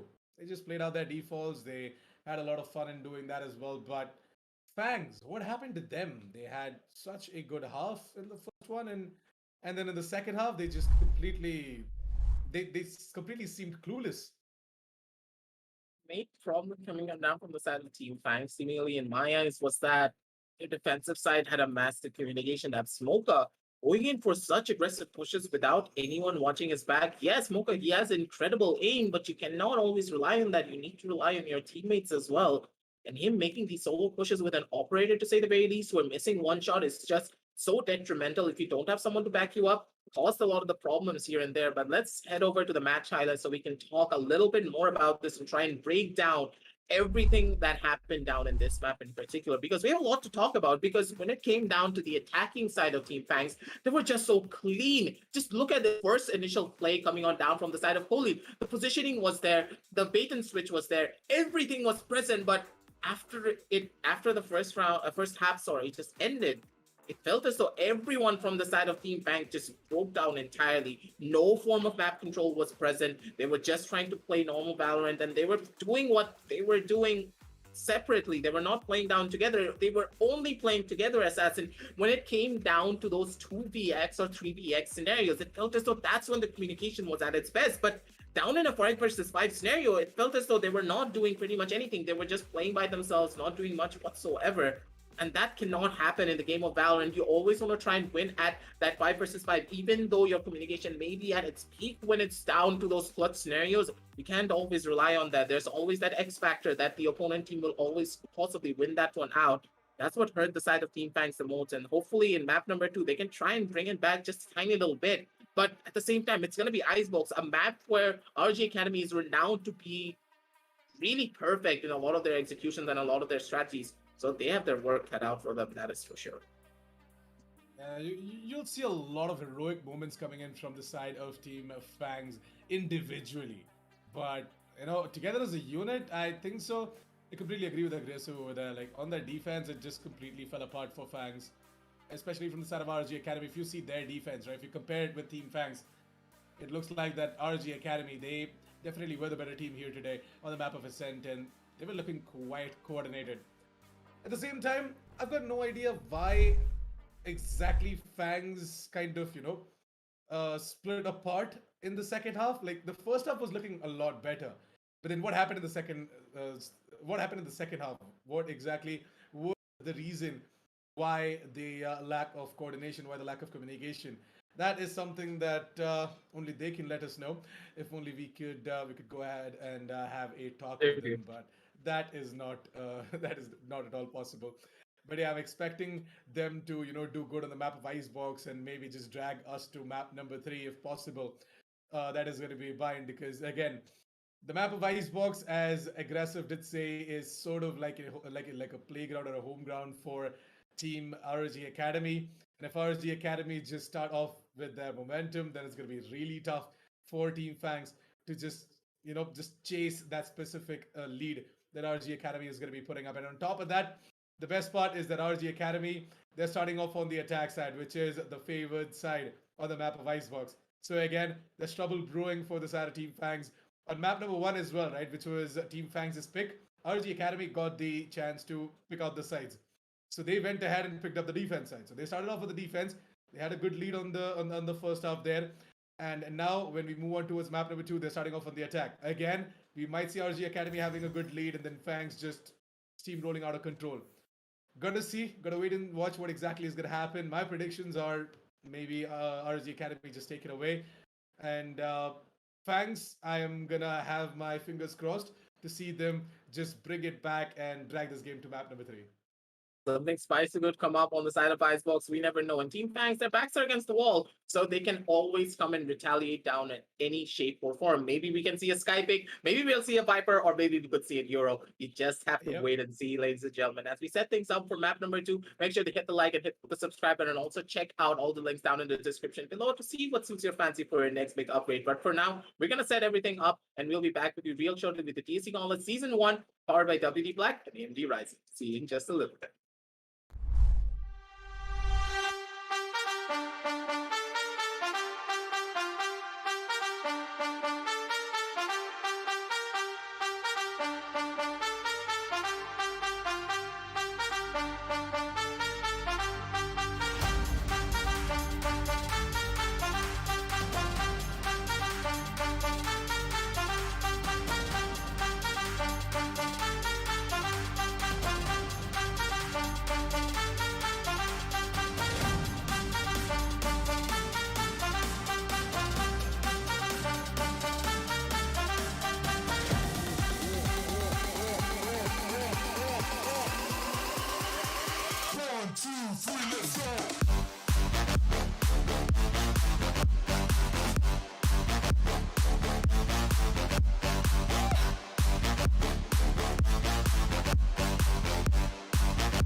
Well, welcome back, ladies and gentlemen. After that quick break, we are all set and ready to dive in towards map number 2, Icebox, of the specific best of 3 matchup between FANGS and Team RSG Academy. You guys are watching the TEC Gauntlet season number 1. I'm Akash Assassin 47. Joining me on the desk is Aggressive. And yep, map number 1, Ascent, was quite a spicy affair for sure. But at the same time, it's really disheartening to say that FANGS were not able to take it away.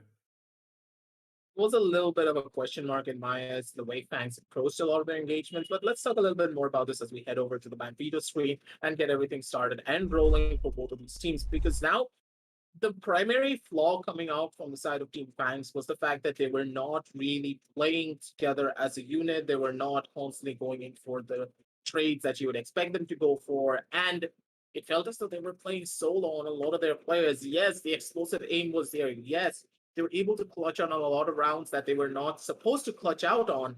But you can't rely on that on the map of Icebox. Icebox is a map based upon consistency. The more consistent you are when it comes down to your positioning, game sense, and of course your flanks, the more you're going to win out here. And for the side of ROG Academy, they have all of that. They've showcased to us they can try and adapt and they can make mistakes, but they always do good on their mistakes down on the following consecutive rounds.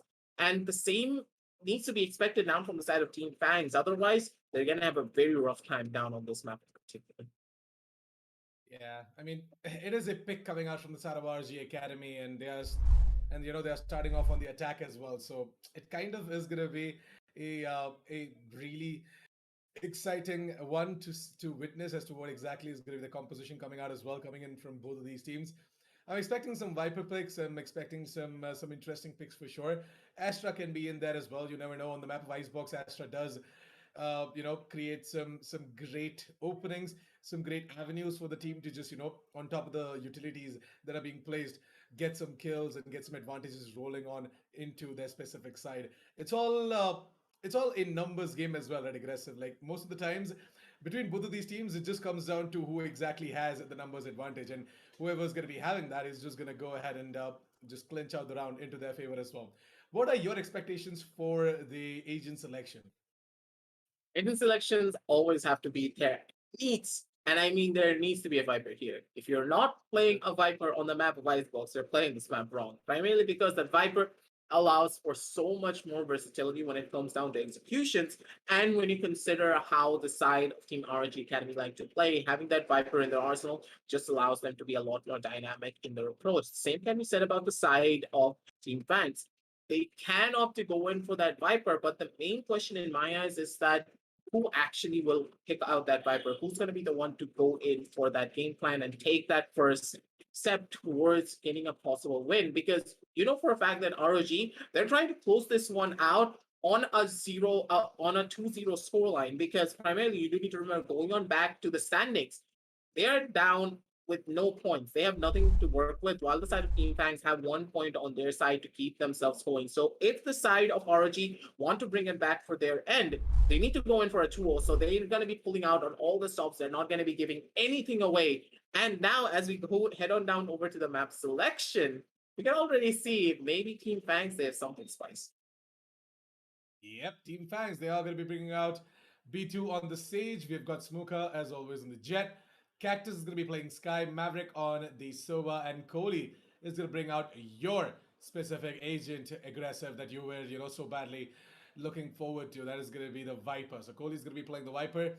From the side of Team ROG Academy, we have got Trance, who's going to be playing the Viper. Rio on the Rio on the Sova. I was about to say Rio on the Maverick. But yeah, Rio. Maverick and Rio, they both are playing Sovas, right? So Rio on the Sova. Hoax is going to be playing the Jet. Going to be seeing Glyph on the Killjoy and Clouda on the Sage. Wow. Clouda and B2 both on Sage. Interesting. But at the same time, you know what? I'm really looking forward to seeing what Clouda is going to do on the Sage role.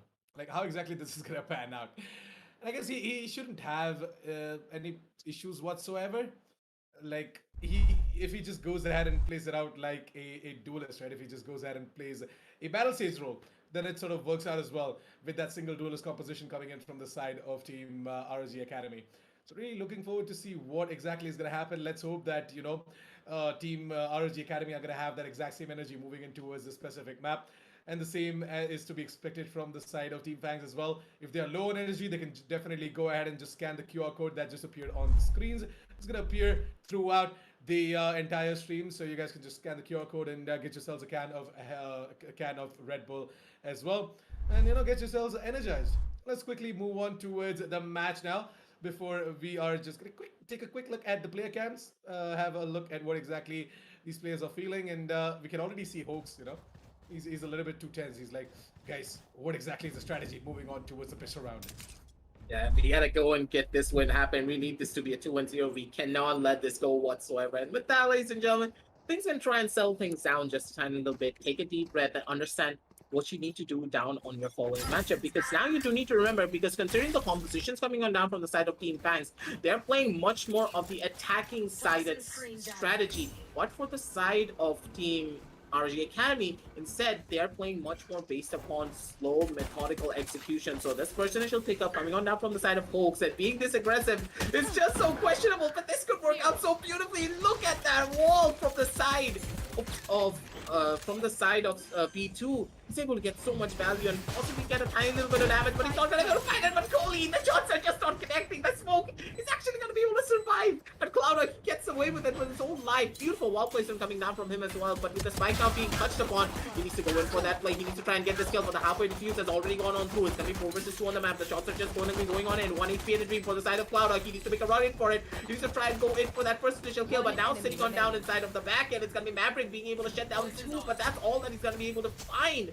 Because Trance is going to be the one to take him on down with a toxic bite for himself. And with that, Clouda finishes off Kohli, and with that, it's going to be a 0-1 scoreline. The round just started, the bomb just went down, and it's already over. It seems that both of these teams, they're just stepping on that gas pedal, and they're not going to move that foot off of it for even a single second. Well, I just hope that when it's necessary, they do hit the brakes as well, because otherwise it's just going to be a bit of a problem. It's going to crash into an iceberg or something like that. I don't know, on the map of Icebox. But to be honest, jokes aside, guys, as I said, if Clouda just goes ahead and plays it out like a battle stage, which he did, by the way, right off the bat, in the pistol round, he got himself a double, to secure that pistol going into the favor of Team ROG Academy. Amazing display from the side of ROG Academy. And I guess Team FANGS, they just have to kick it up a little bit.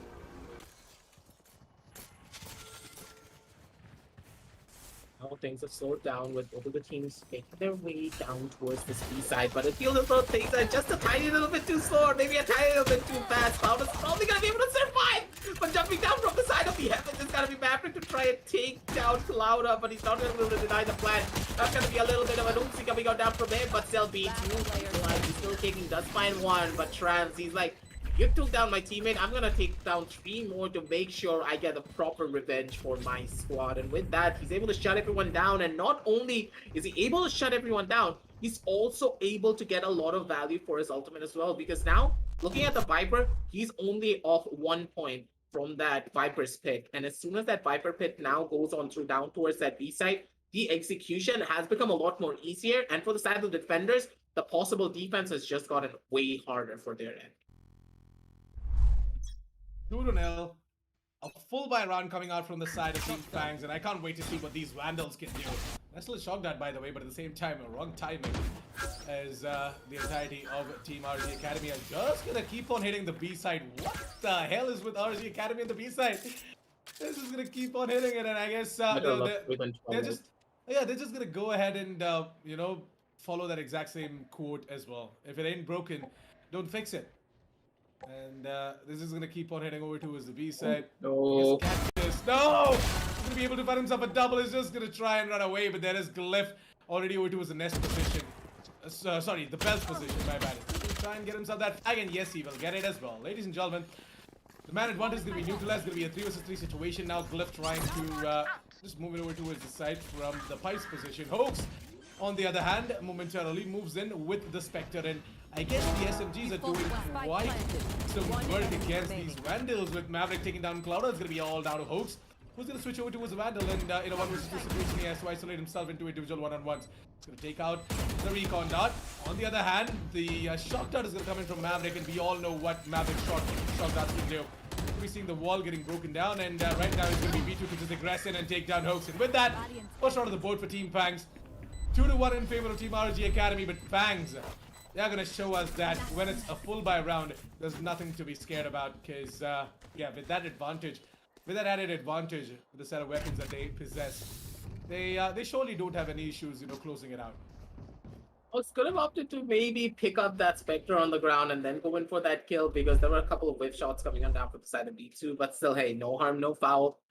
They did lose out on their bonus round, but still, they're going to be able to go in for proper buys down on the following consecutive rounds. So here is where the real test is about to start. Will the side of Team Fangs be able to create the same success all over again? Because you do need to remember, on the bonus round, they were able to take down three members before they were finally shut down from the sidelines. So that's going to be quite a massive detriment from their end. And also, you do need to consider something. It's going to be another pickoff coming on from the side of Glyph, and with that, you can easily make an execution down towards that B side once more. It seems as though the same strategy is going to be occurring once again. And Fomin, he doesn't really have a lot of utility to work with, and only just a Spectre in his hand. His firepower is extremely lacking as well. The push could just be coming on down soon enough. The Viper Spit still in their arsenal, but Trance, he wants to walk on down onto a one-way smoke while clutching on down.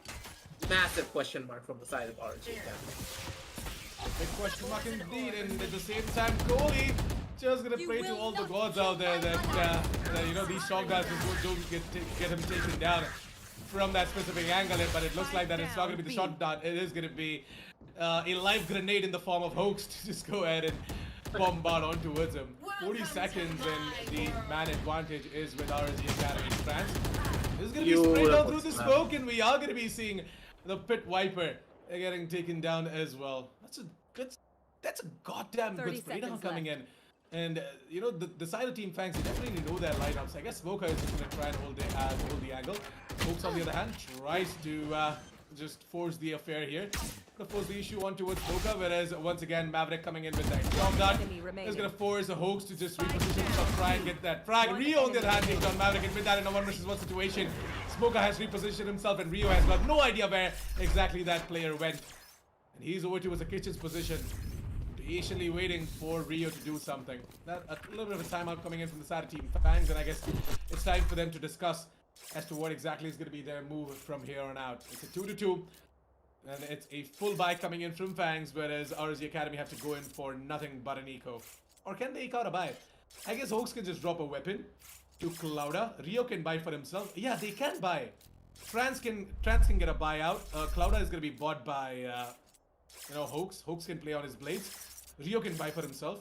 This can be a force buy coming out from the side of ROG Academy.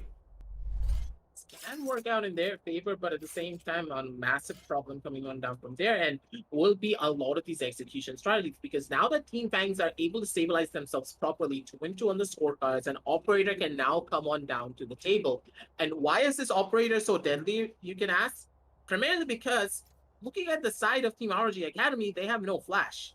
No flash basically means it's a playground for the operator. And with that coming on through soon enough, things are gonna be even more dangerous moving on down the line. So here looking at the teams in general, side of ROG Academy, they have their work cut out for them. They were able to come out of the gates running, but it feels as though their pace is slowed down onto a crawl pretty much at this stage. And they're going in for the same strats over and over again. A little bit unlucky, yes, but at the same time, you need to be considering yourselves to be a tiny little bit stronger to say the very least. The one-way smoke thought to be working out in their favor. Not going to be able to find it just yet, and able to shout down that operator angle at the fear, and these headshots are going to be going in through as well. Smoker not going to be able to find that first initial pick off with that operator, and that's going to be hurting quite a lot because now Glyph, he has enough for his ultimate. The lockdown now goes on through, and the A side is going to be absolutely empty. A fast execution from the side of ROG Academy could just be what they need to try and bring everything down. No more shock dart value as well from the side of Maverick, basically meaning that they're going to be going into this retake absolutely dry. But look it down on the back end. Is anyone opting to go in for that flank? No one whatsoever, and everyone wants to make it that push happen, but Smoker, you do not want to hold that pixel angle with an operator. Hoax is going to be able to get a double kill. He's looking for one more, but Fangs is going to be he's going to be the one to shut him on down, and with that, things are already over. 2 lineup agents assassin. There is no way he can get that spike defuse down without one person dying out at the bare minimum. Last player standing. Yeah, that's going to be a bit of a problem for Team FANGS and B2. He won't be able to save that operator as well. I guess Clouda just going to be a little bit too ahead of him. He's just going to go in for that wide peak, and maybe he's going to challenge the operator, and I guess the operator might be able to get a kill. No! 3 players appear right in front of his crosshairs, and no! What the hell? I guess B2 is going to be able to get himself a triple and a quad. What the hell did I just witness, ladies and gentlemen? B2, a collateral. For God's sake, this guy is just built different.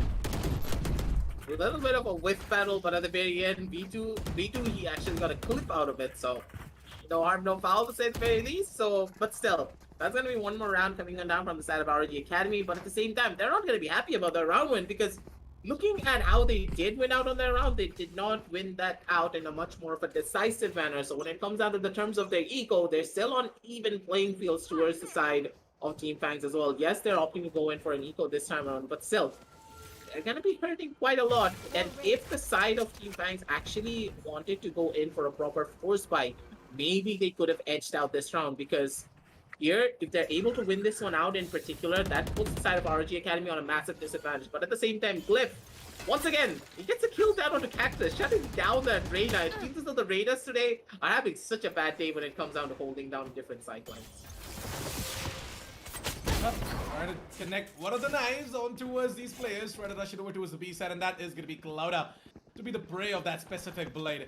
The rest of the 4 players from the side of Team ROG Academy are moving in over towards the A side, and the rotations have already come in from the side of Team FANGS. With nothing but the pistols, what are they going to be able to do? Maverick with the frenzies, holding the angle, but at the same time, he has lured out the plant coming in. Oh, Rio!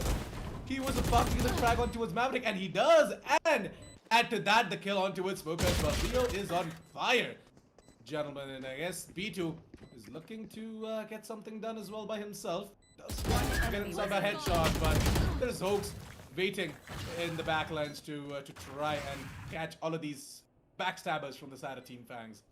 A 1 versus 2 situation. B2 has got his resurrection available. If he can just get a kill, maybe he can go ahead, resurrect someone, and maybe try and go in for this specific round. But I guess a lot of time has already passed, right? Yeah, a lot of time has already been taken away. And it's going to be B2 to just go ahead and save out the specific Vandal that he has, the Dragon, the Elder Flame Vandal, as you all love to call it.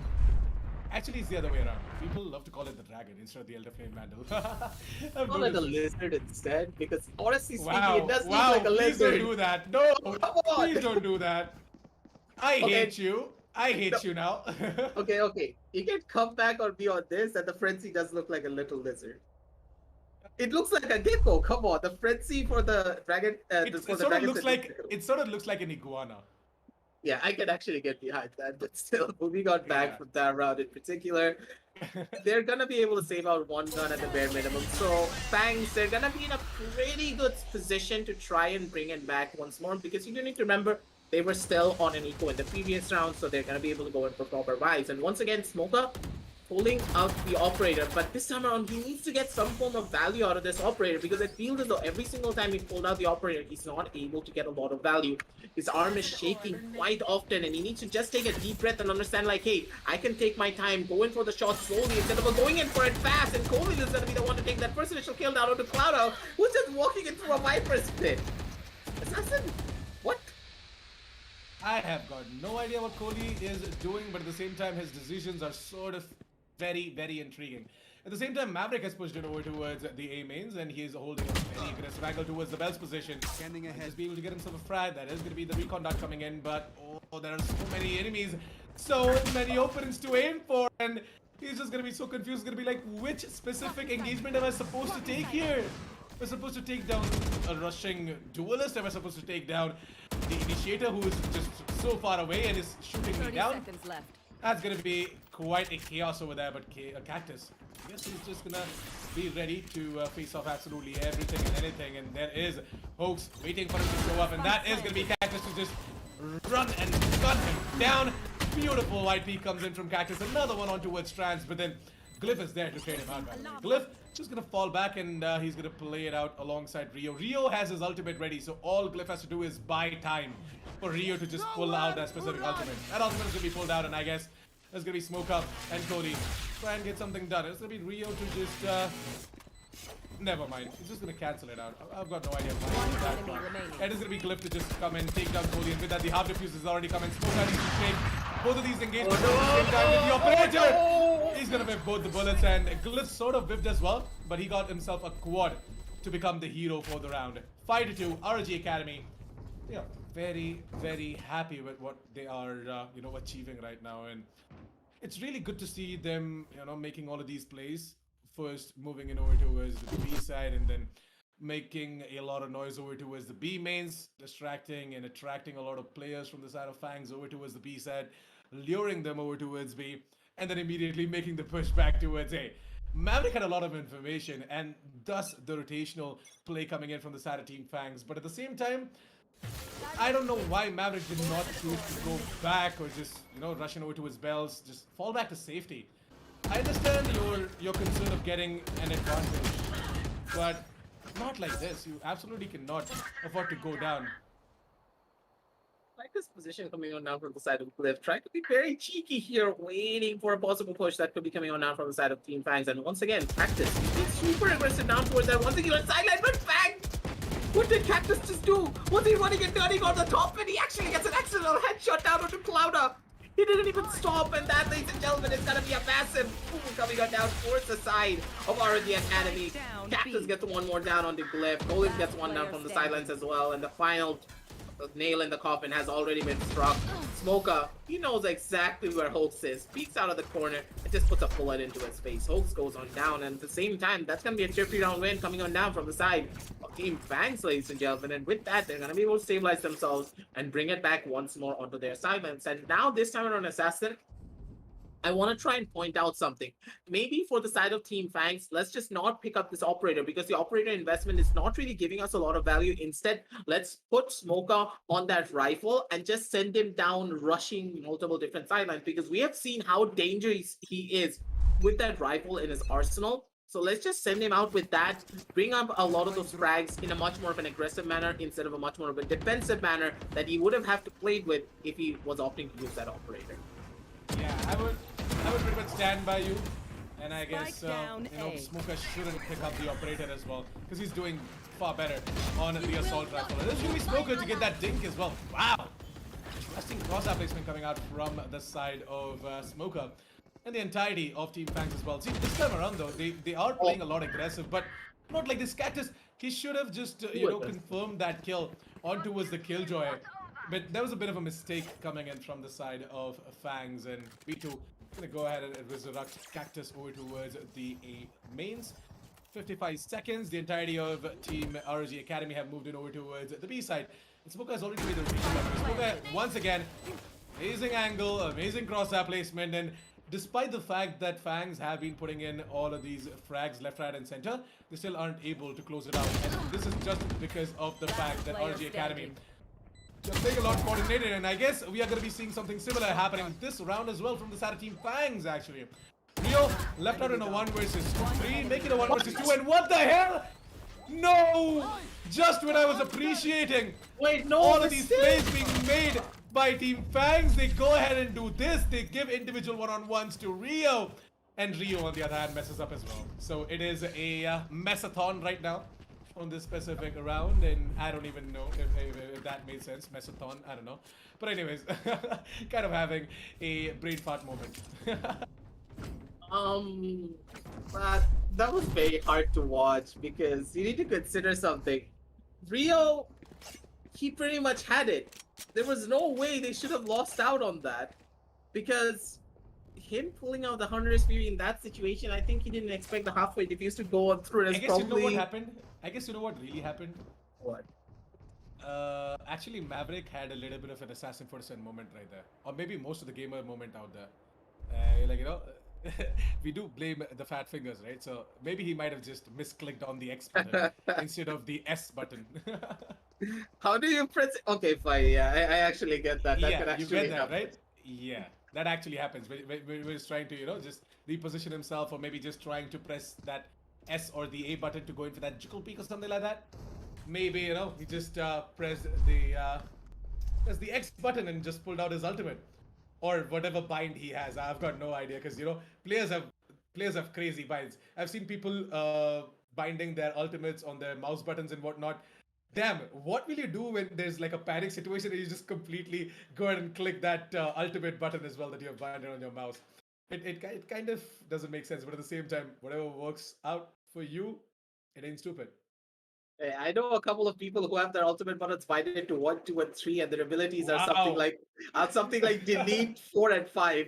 Don't ask. I have a lot of people, and I have a lot of friends on my side who actually do something like that. And whenever I go onto their accounts, and I'm like, how do you even play with this? And hey, stuff like this can happen. Fat fingers do happen. So no harm, no foul. But still a really good round coming on down from the side of ROG Academy. They nearly pulled off the impossible, but at the same time, when you pull off something this impossible, the nerves are gonna start acting up. You're gonna make a lot more mistakes. So at the very end, Rio, really nice try coming down from you, and a good defense from the side of FANGS. Try and bring it back for their side, but it feels as though Cactus is being a little bit too aggressive. And this could just be spelling doom for him, but at the same time, Cliff, he was just not ready for it. Cactus spots out the head. Beautiful crosshair placement. Beautiful positioning to take down another. And he takes down Rio as well. Gets his revenge down from the sidelines. 2 members have already gone on down. And no one is looking where B2 is coming from. They're all just looking at down on the other side. We are going to be seeing a team ROG Academy this time around, though. They're trying to go in for a little bit of a different approach, and they definitely don't have much of an option here, do they? Cactus, he's just starting to spike alongside his comrade. Beautiful. That is going to be Kohli, if I'm not wrong, and now Smokey is going to come in to the rescue as well. France is trying to take that fight, and I guess with this advantage that he has in terms of the angle, he might just be able to win out the fight, and he does. One on the operator managed to get him from a frag, but the operator is definitely going to slow him down aggressive, and I guess in a 1 versus 1 situation, with Smoker being so critically low, this round can be given away into the hands of ROG Academy. At the same time, you need to consider this is an operator, so one shot to the body is all that Smoker needs to try and bring it on back. But honestly speaking, as soon as an ultimate came on through, yeah, with an operator, he's never gonna be able to go inside of this place and actually get a kill down on the trans. Unless he hits like a nutty no-scope straight through this Viper Spit, it's just not gonna happen. Yep. Smoker definitely needs to pull off something insane in order to clutch this one out. Like 6 HP. As soon as he's gonna step into the specific Viper's territory, just sitting at like 1 HP. And there you go. The snake bite comes in, and Trance is just gonna bite Smoker and tell him to sleep. Never rise again in a 1 versus 1 against me. That's gonna be the message being sent out. But yeah, 6-4.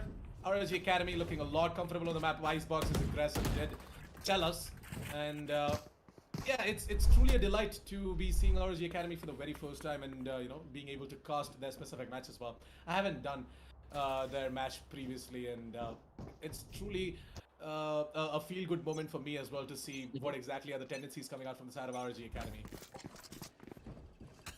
When I look at the side of Team FANGS, personally though, once again, they're making that same... Ooh, what a beautiful shot from Maverick once again.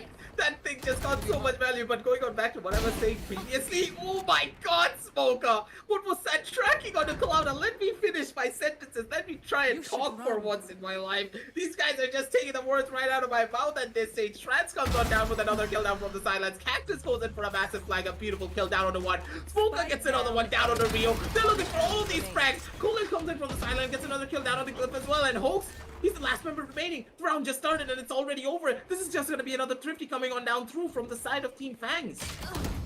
Yep, that is gonna be the thrifty you guys were looking out for, and Smoker is gonna end it in style with the updraft and the blade storms. Amazing stuff coming in from Smoker, by the way, and I'm not gonna lie, the way Smoker has been putting up the work for FANGS has been nothing but a blessing for the entirety of FANGS as well. Like together as a unit, they're not able to make things happen, but individually, these guys are so skilled and blessed with all of these abilities. It feels good. Look at all the ice around the map. Damn. Icebox. Yep, Icebox. Okay. Moving on back to the point I was trying to highlight, it feels as though Smoker, whenever he tries to pick up that operator, the side of Team FANGS lose a lot of the aggression that they could have had in their arsenal. And that's kind of what I'm trying to highlight every single time. Smoker, whenever he's on a rifle, whenever he's on a sheriff, anything other than the operator, he's just putting in so much work, primarily because he's allowed himself to be a lot more aggressive. He can have that leeway of missing out on a couple of shots and then helping out his teammates properly. The shots are gonna be raining on in! Clouda, there is no way you whip that shot, there is no way Cactus gets a triple kill out of that scenario. Oh my god, what just happened, ladies and gentlemen? That's just gonna be a round going on through for the side of ROG Academy. Not going on through for the side of ROG Academy, which should have gone in their favor, because as soon as Cactus got one kill, he should have been immediately traded on out, but the gun disadvantage going on through, coming out from the side of ROG Academy, just worked at their disadvantage. And it feels as though Smoker, whenever he's not on an operator, they're always able to win on out. I think that at this stage, that operator is an absolute, like, curse there. Yeah, the operator definitely slows them down, and more than that, Smoker hasn't been feeling it on the operator as well. More than that, I would prefer to see Cactus on the operator, because that guy does a far better job. The flicks, my goodness, something entirely out of this specific world. But to be honest, right, I don't blame you for sort of assuming the fact that ROG Academy, they won out that specific round. You made a bit of a mistake, and I don't blame you for that, because everyone thought that it's going to be ROG Academy's round. But FANGS, especially Cactus, to just tank all of these bullets coming out from the side of Team ROG Academy, that's the true potential of the Reyna, right? You just stand there and you start healing, and then there's absolutely no stopping you. Glyph and Cactus are basically so freaking close that they can hug each other, and I guess Glyph is gonna do exactly that. He's gonna hug onto his Cactus, and it is gonna be Smoker to take care of the flank. What the hell? Glyph is just sticking the defuse, and there's absolutely no stopping. Team ROG Academy, as the plant was an epic fail, and Smoker not gonna be able to, live up to the task of clutching that round out and putting up the 7th on the board for the team first. 7-6 in favor of ROG Academy, and they are gonna walk away with the pistol. I understood what the side of Cactus really wanted to do. He wanted to play it slow. He wanted to play it systematically. Wait for everyone to get in position and then make that push happen. But Glyph is like, I can smell you, Cactus. I know exactly where you are. You're right beside me. He just wants to go for the swing and take him on down out. Beautiful plays coming on down from the side of the defenders to not bring any form of, let's say, a disadvantage down towards their sidelines. And that's exactly what happened, but it seems though Team FANGS, they actually opted to go in for that force buy. So this force buy could just work out in their favor, or it could just backfire massively if they don't play that cards right. And once again, Glyph is doing the same strat, and this is not going to be working out in their favor. They need to try something a little bit more different. Maybe they can find it all out as well. And this could just be the thing that they needed. Cactus just get the first initial kill off, and with the heal now going on through, they're going to be in a pretty good spot to say the very least. Glyph wants to go in for that swing, maybe get a little bit of information down for his teammates, and Maverick, he's still alive. He's going to be able to get one. But he's not going to be able to get more than that. Cactus with a triple kill is going to be able to shut down Clouda. And Hoax, his position is already known. They know exactly where he is. And once again, it feels as though the side of Team FANGS are giving all the members a little bit of a taste of their own medicine, going in for another force buy. Hoax switching out to the Skinnergy to maybe get that 10% extra headshot percentage. But here, there's not really much that he can do. 77 HP against 2 players, no positions known. Smoker just takes him down with a well-placed headshot, and with that, that's going to be 7-7 on the scorecards. Once again, it feels as though deja vu all over again, but this time around, it's going to be the side of Team FANGS, bringing out that force buy and taking a win for their side. The FANGS, they bring it back, put up the 7th round of the board and tie things up with the scoreboard. Feels good moment for them, that's for sure.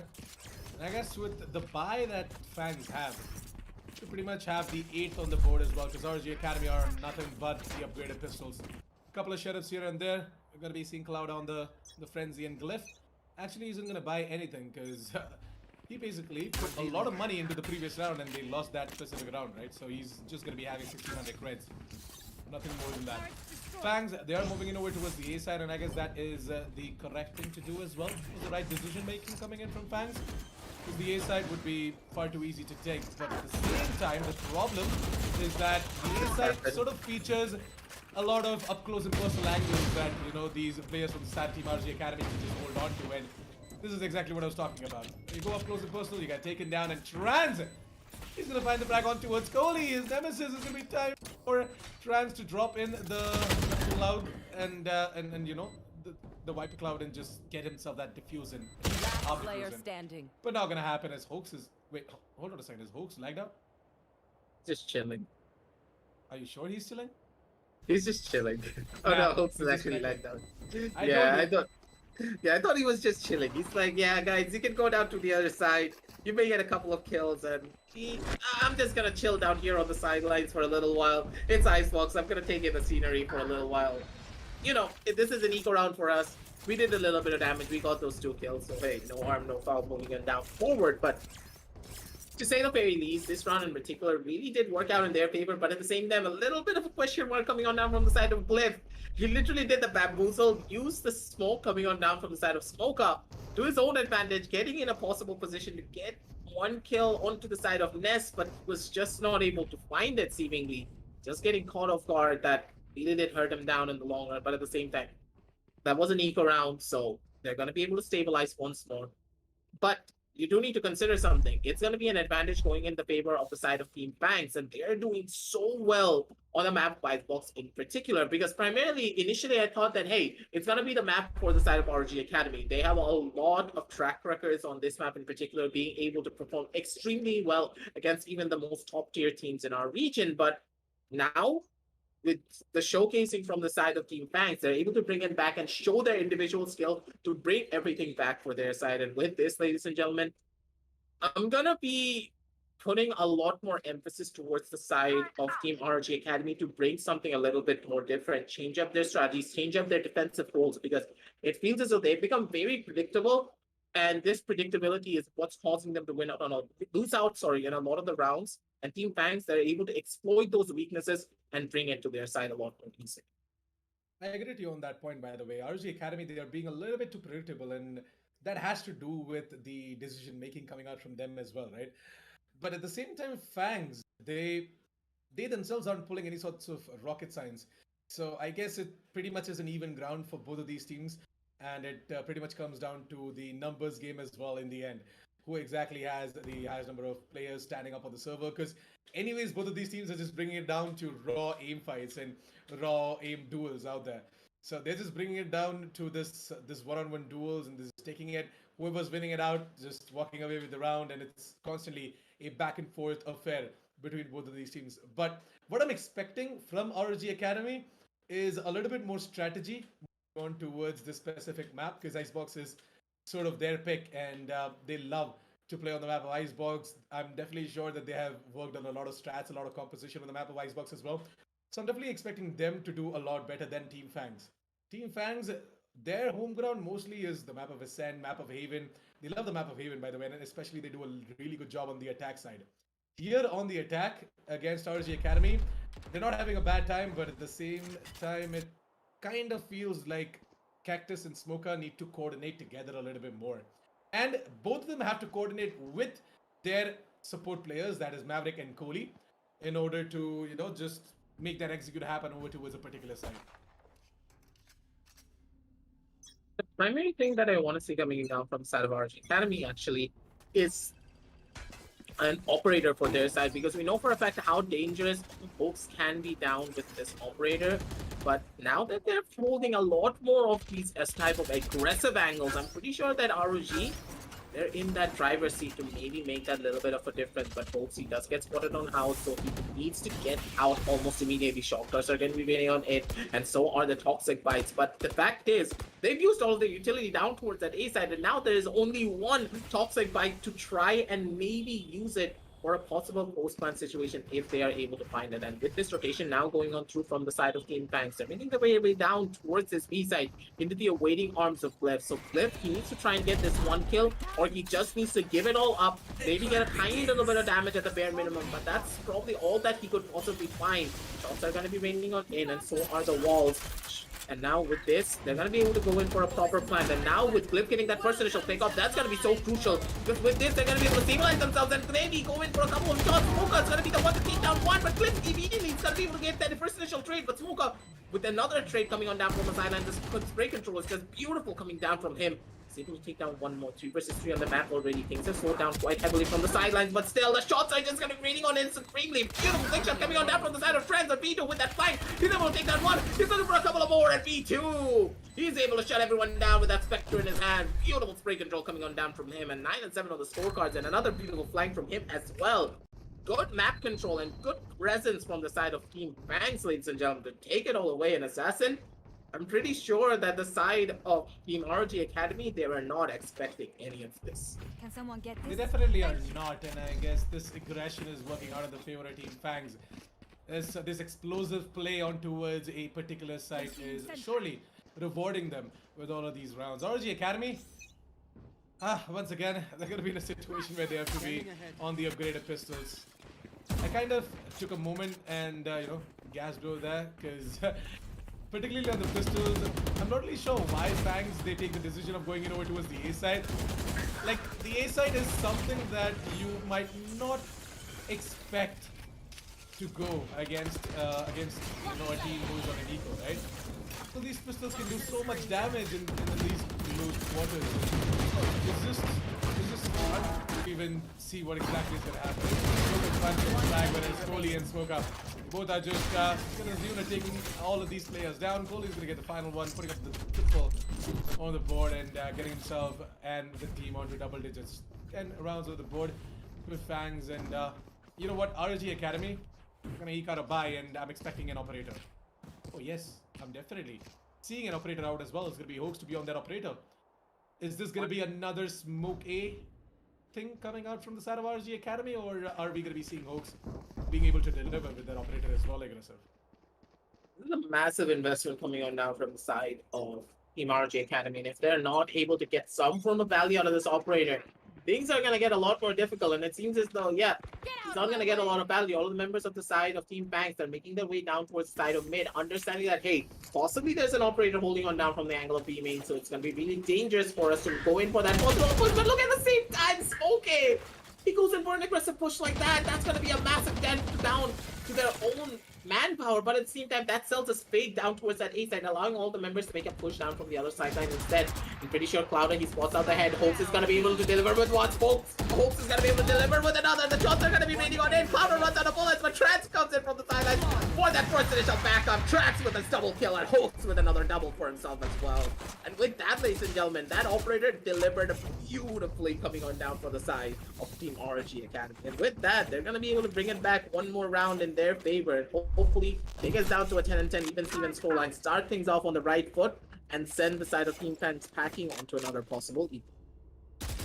For Team FANGS, right, in order to make that split approach work, they need to have that perfect 100% synchronization among each other. But the problem is that is absent, right? And FANGS, if they try and move it together as a unit, like as a 5-man stack or a 5-man push over towards a particular site, then they emerge victorious. I guess that is something that they need to do. The split approach isn't working out, and they should not try and go into the split approach, because it is costing them these crucial rounds that they are supposed to win so well. Smoker, clear up the side, and I guess, once again, as I said, right, this 5-man push over towards a particular side, it works out for them. They no longer lose a lot of players, but just as I say that, it's going to be Glyph and Trance to get this as a frag each, and Clouder! Clouder and Rio in a matter of second, within a blink of an eye. They go ahead and clean up the entirety of the A site. They exterminate all of these players from the side of Team FANGS, and I guess, yep, someone did call the exterminators. Honestly, Assassin, the round just started and it's already over, and there is no way we could have broken that down fast enough, because honestly speaking, when we're doing play-by-plays, we rely on the players to maybe, go in for those flashy plays, or maybe someone is going to slow down, or at some point they will allow us to catch up to them. But it feels as though on this round in particular, we're not going to catch up for pretty much anything. Trades were going in left, trades were going in right, and at the very end of it all, it was the side of Team FANGS being on the receiving end of a lot of hurt, but at the same time, Rio, what did you just do? This is what I mean. Whenever this guy gets one tag with 100 Fury, he's not going to take down one, he's actually going to take down two. And with that, Rio, he gets such a massive advantage down for their sidelines.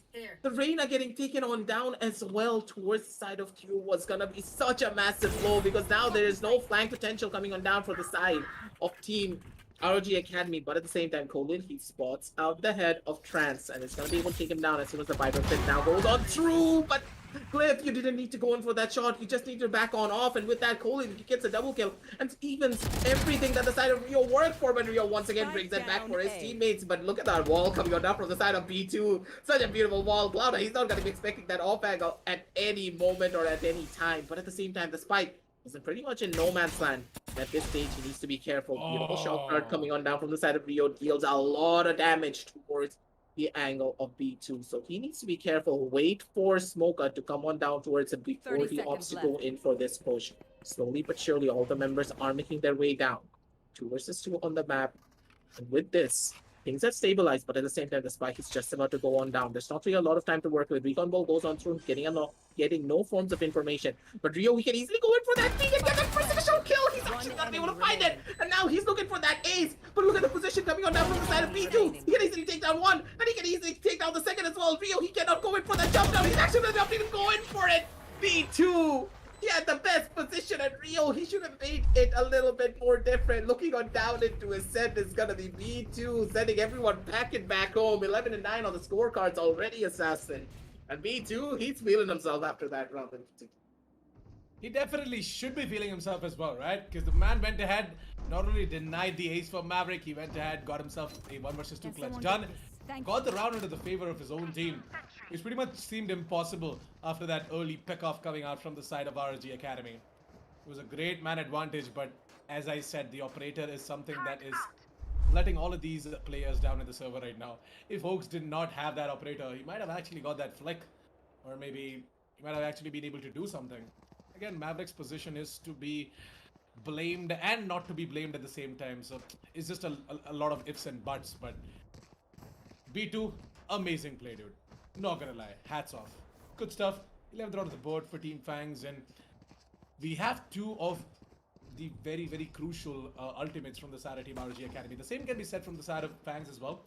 They've got themselves the Pit Viper ready, which they can use in order to just hold on towards the site. From the side of ROG Academy, they have got the Resurrection and the Lockdown, which is once again going to help them out quite a lot in order to get the 10th round of the board. So let's see what exactly is going to happen. What are your thoughts on this specific round that is round number 21, Aggressive?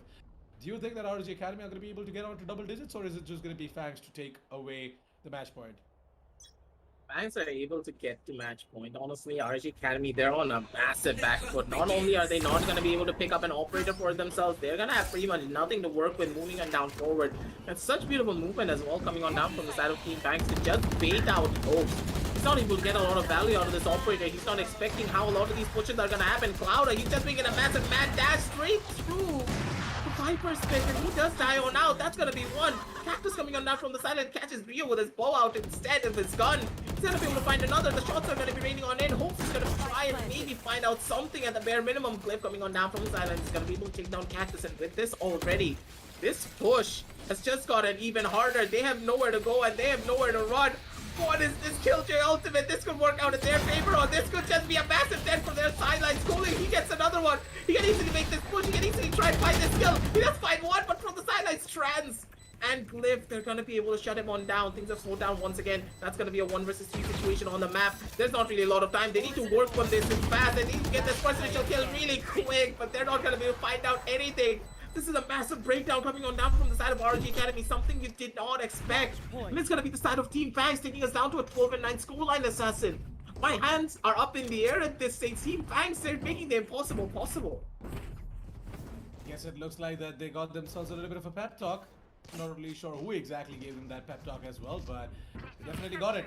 And it's time for them to drag this game on towards map number 3. But ROG Academy, are they gonna allow that? It still isn't over unless we say it's over. That's the E6.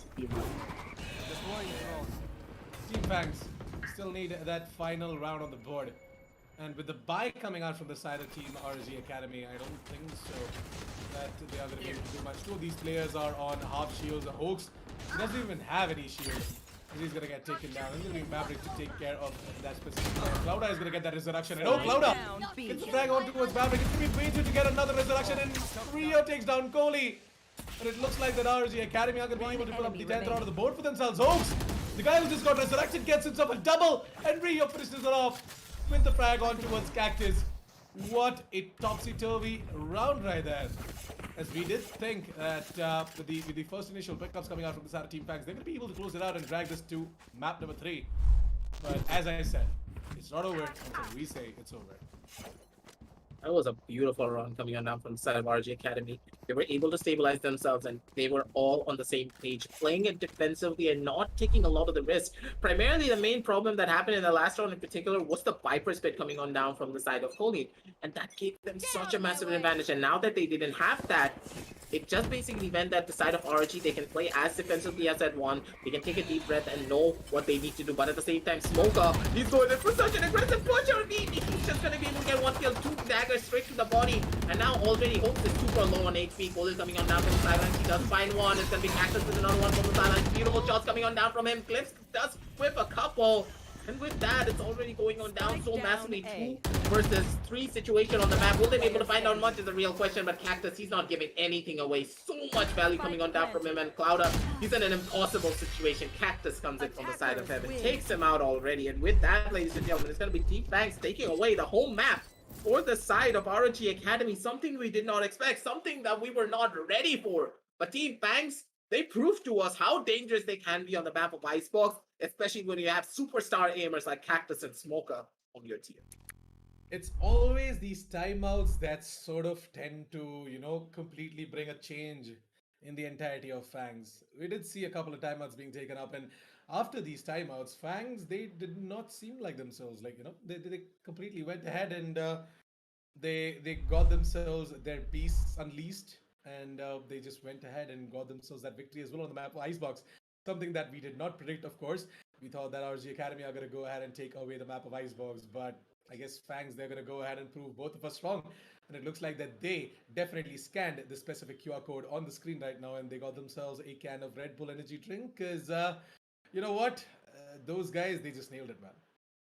That was such a beautiful play coming out from them. So let's break all of these plays down and get a bird's eye view of exactly what happened on the map of Icebox, because this was an absolutely incredible matchup. So let's head over to the match highlights and see where the side of Team Fangs were able to get such a massive play and how they were able to go up against the juggernauts of ROG Academy on this map in particular, because looking statistically, they have such a good track record on this map, beating out on a lot of the most top-level teams as well. They've always been able to do a lot of the things that they do best, but it feels as though ROG, they fell into the trap of false security, because they felt as though, hey, this is our home map, we can easily take this one away, we don't really have to worry about much. But Team Fangs, they just literally did a backhand into their face, being like, you need to take it seriously, because we can take this map away extremely easily as well. We have the aim star, we have the aim potential, and if you allow us to read into your strategies, and if you do not adapt fast enough, you are going to be in such a massive disadvantage as well. And that's exactly what happened. It felt as though at the very end, RG Academy, they were just rushing down into a side like chickens with their heads cut off. They were not trying to play strategically.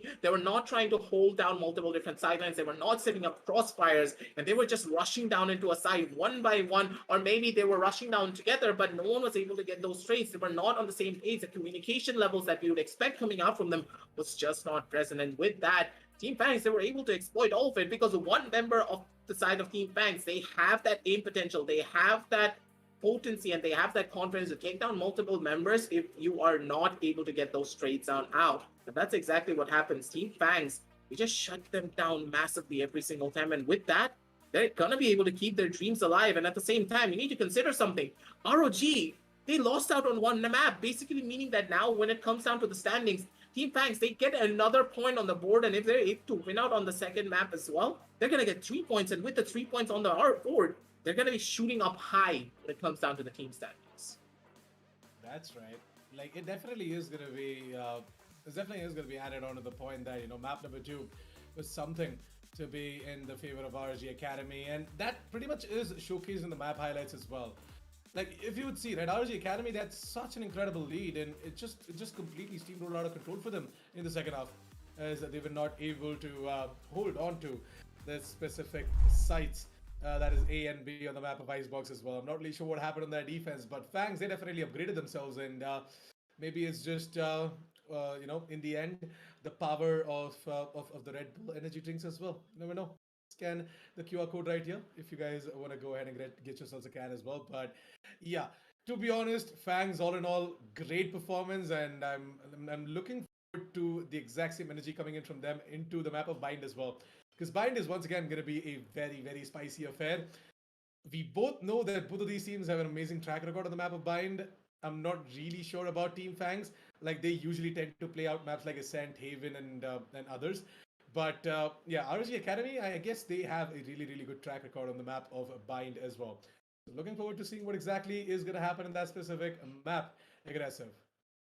Statistically speaking, when you consider the side of Team FANGS, they have a good track record, but honestly speaking, who looks at statistics anymore? After what happened in the map of Icebox, I'm pretty sure that we need to throw the statistic book out of the window and be like, hey, we need to just look at the players and we need to see it from our own eyes itself. But for now, ladies and gentlemen, we're going to be setting up map number 3, and we'll be back with the real shortly with the TEC Gauntlet Season 1, powered by WD Black and AMD Ryzen. We'll be catching you in just a little.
Well, welcome back, ladies and gentlemen, to the TEC Gauntlet Season 1, powered by WD Black and AMD. I'm Vikas Assassin 47. Joining me on the desk is Aggressive, and we are back with the matchup between ROG Academy and Team FANGS.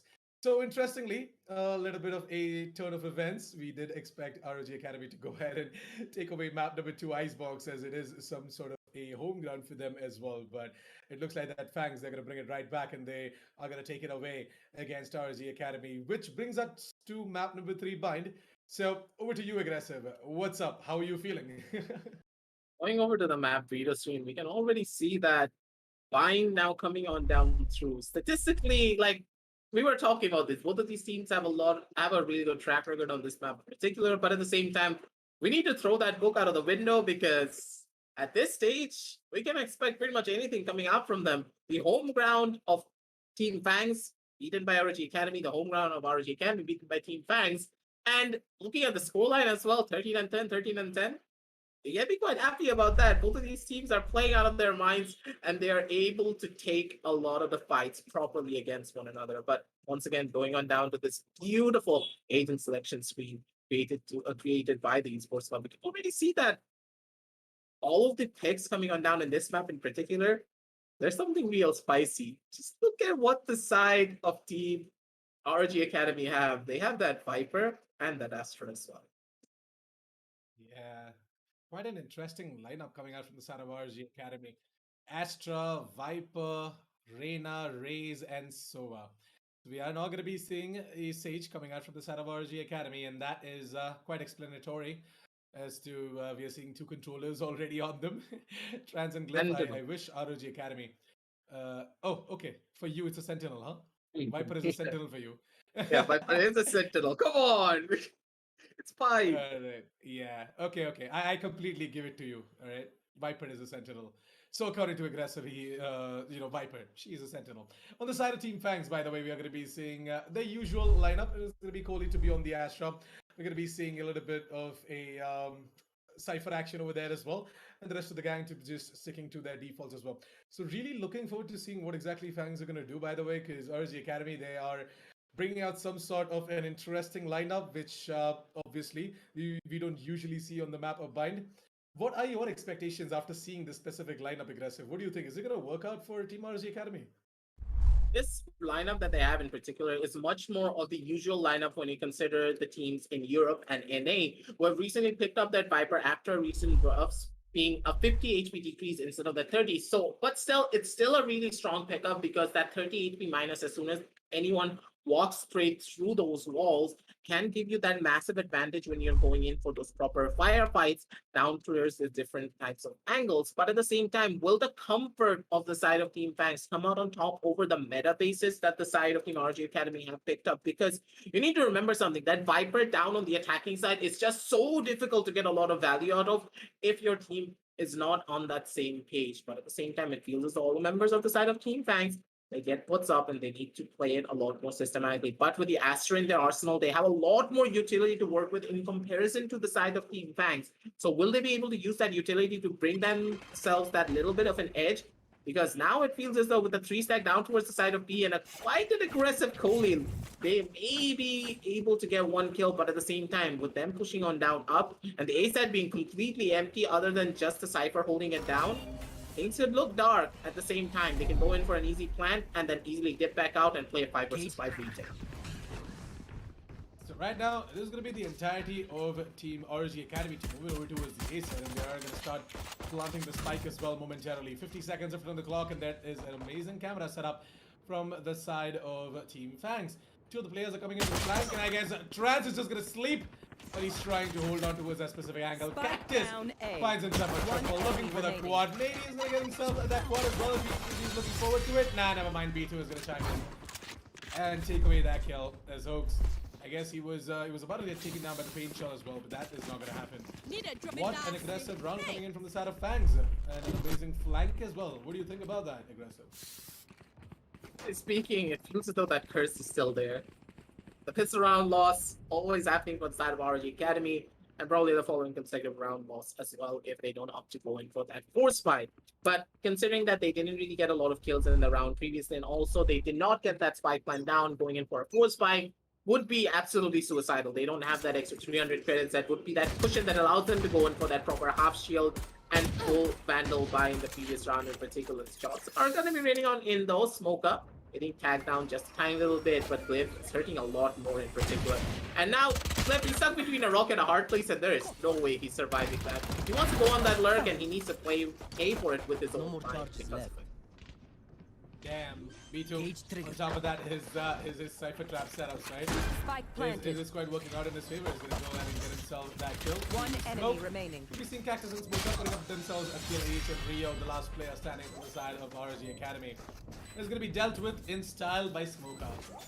2-0, FANGS, they get themselves a second round of the board, and now is the actual test for Team ROG Academy.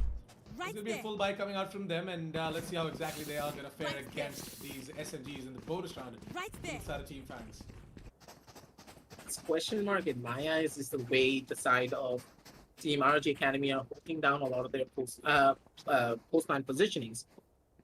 It feels as though they're trying to get the plan down as fast as they possibly can, but at the same time, they're second-guessing themselves constantly before they are able to take a lot of these engagements, and that's what's really hurting them a lot moving on down forward into this matchup. So they need to be much more decisive, and they cannot second guess themselves, because as soon as they second guess themselves, it's going to be the side of Team FANGS just pouncing on them and then taking the win away from them. That's what Wolves do. They always wait for their prey to be unsuspecting and then just get a kill like that. Like Smokey just puts my words into action. He does get one. He does get a second. He's looking for his third as well. Smoker. He just shuts everyone down, and before the round even starts, 3 members have already gone down. Cactus pulls out a showstopper, and he's like, oh, hello there, Clouda. Do you want to join my party? And it feels as though Rio doesn't want to join in pretty much anything. Maverick's going to be there to shut him on down. 3-0 on the scorecards for the side of Team FANGS, ladies and gentlemen. And with that, the round just started, and it's already over. Yeah, we did talk about this, right? Like, if Team ROG Academy are not going to be able to go ahead and get themselves the first round of the board, or even the victory in that specific round against Team FANGS, then it's going to be a bit of a trouble. And it is that trouble that I was talking about. Nothing but the upgraded pistols, and more than that, what the hell is up with Smoker? Looks like that he's angry. He wants to showcase his power as a duelist. Doing it so well as well, just understanding the position. Look at that tiny angle as well. He's holding a pixel angle with that operator, something you don't really expect. And once again, Smoker, he's now feeling himself with that operator, possibly going in for another kill, but a little bit too aggressive. Straight through the Cypher cage as well. He's gonna be taken on down, and that operator is now going into the hands of Hoax more time, and maybe this could just be a possible thrifty for their side, because you need to consider this is a 3 versus 3 situation on the map, and with so much information being given away already, they need to make a decision. They need to either go down towards the side of B or go down towards the side of A, but they can easily go down towards the side of B because it's only B2 trying to hold down the 4. The shots are going to be not really gone in. Hawk, such a beautiful Beautiful headshot, quick scope, right on point. B2, he gets taken on down. Shots are going to be raining on him from the side of Spike Kohli to planted. try and maybe get that first initial pickup, but he's not going to be able to find out much. Oaks picks himself up a rifle, while Rio is going to be holding it down with just an operator. Does get the first initial tag straight to the wall. The shock darts are going to be raining on him, but he only has one, and that's pretty much it. This could be all but over for the side of Team FANGS, ladies and gentlemen, and this could just be a possible thrifty coming on through for the side of Team ROG Last Academy. player standing. Oh my god. Hoax drops the paint shell, and I guess that paint shell is going to go ahead and take down Kohli. Kohli was already tagged by the operator into the hands of Rio. And I guess Hoax is just going to get himself a quad, and that's a 50 round going in the favor of Team ROG Academy. What a play, man. What a play. Honestly, have to give it to them. Like, ROG, they keep that so beautifully as well. But at the same time, Smoker a little bit too aggressive after you got that first initial kill. You did not need to make that push happen down towards the angle of Hookah. There. You could have just played it slow. You could have just have waited down onto the back end of A, gotten another crispy headshot down onto a similar person, and things could have been very much different. It would have been going on down to a 4 versus 3 situation into a 3 versus 3. And B2, he had nowhere to go. He was going to die out no matter what happens. And this time around Cactus, he wants to pull out a little bit of that judge supremacy down for his sidelines. He's holding it down inside of the smoke. This can easily go down to 3 kills if he's not careful. The smoke is just about to dissipate in 3, 2, 1. 1 down, 2 down. That's going to be a very good play coming on down from them, but the trades were just too quick. Beautifully done from the side of ROG Academy to nullify any form of an advantage that Judge could have had in their side. But Smoker, he has the jet knives in his hand, and he can easily go in for a couple of right-click kills if he wants to. Never mind. It's been quite a chaos, and Rio 3 caught off guard while he has his Hunter's Fury out. Smoker does go ahead and take down Rio, as I said, and give Smoker to finish it off as well and put up the 4th on the board. Smoker now putting in the work, and I guess the entirety of the FANGS management will be very happy with this performance. 4-1 on the scorecards, ladies and gentlemen. Smoker doing so well to constantly get a lot of these rounds. But at the same time, I kind of feel bad for him, don't you, Assassin? Because he pulled out those jet knives at almost close proximity. That's the shortest range you can go through unless you're literally kissing them. Use this jet knives, crosshair placement on point, right on the chest level, but still, Clouder didn't die. And he was luckily able to survive that, because if Clouder got that kill down on the Smoker, it was already over, you know for a fact. Smoker, somewhere around though, is going to be standing up with his comrade. There's a raise. There's going to be that 3-man setup over towards the hooker position.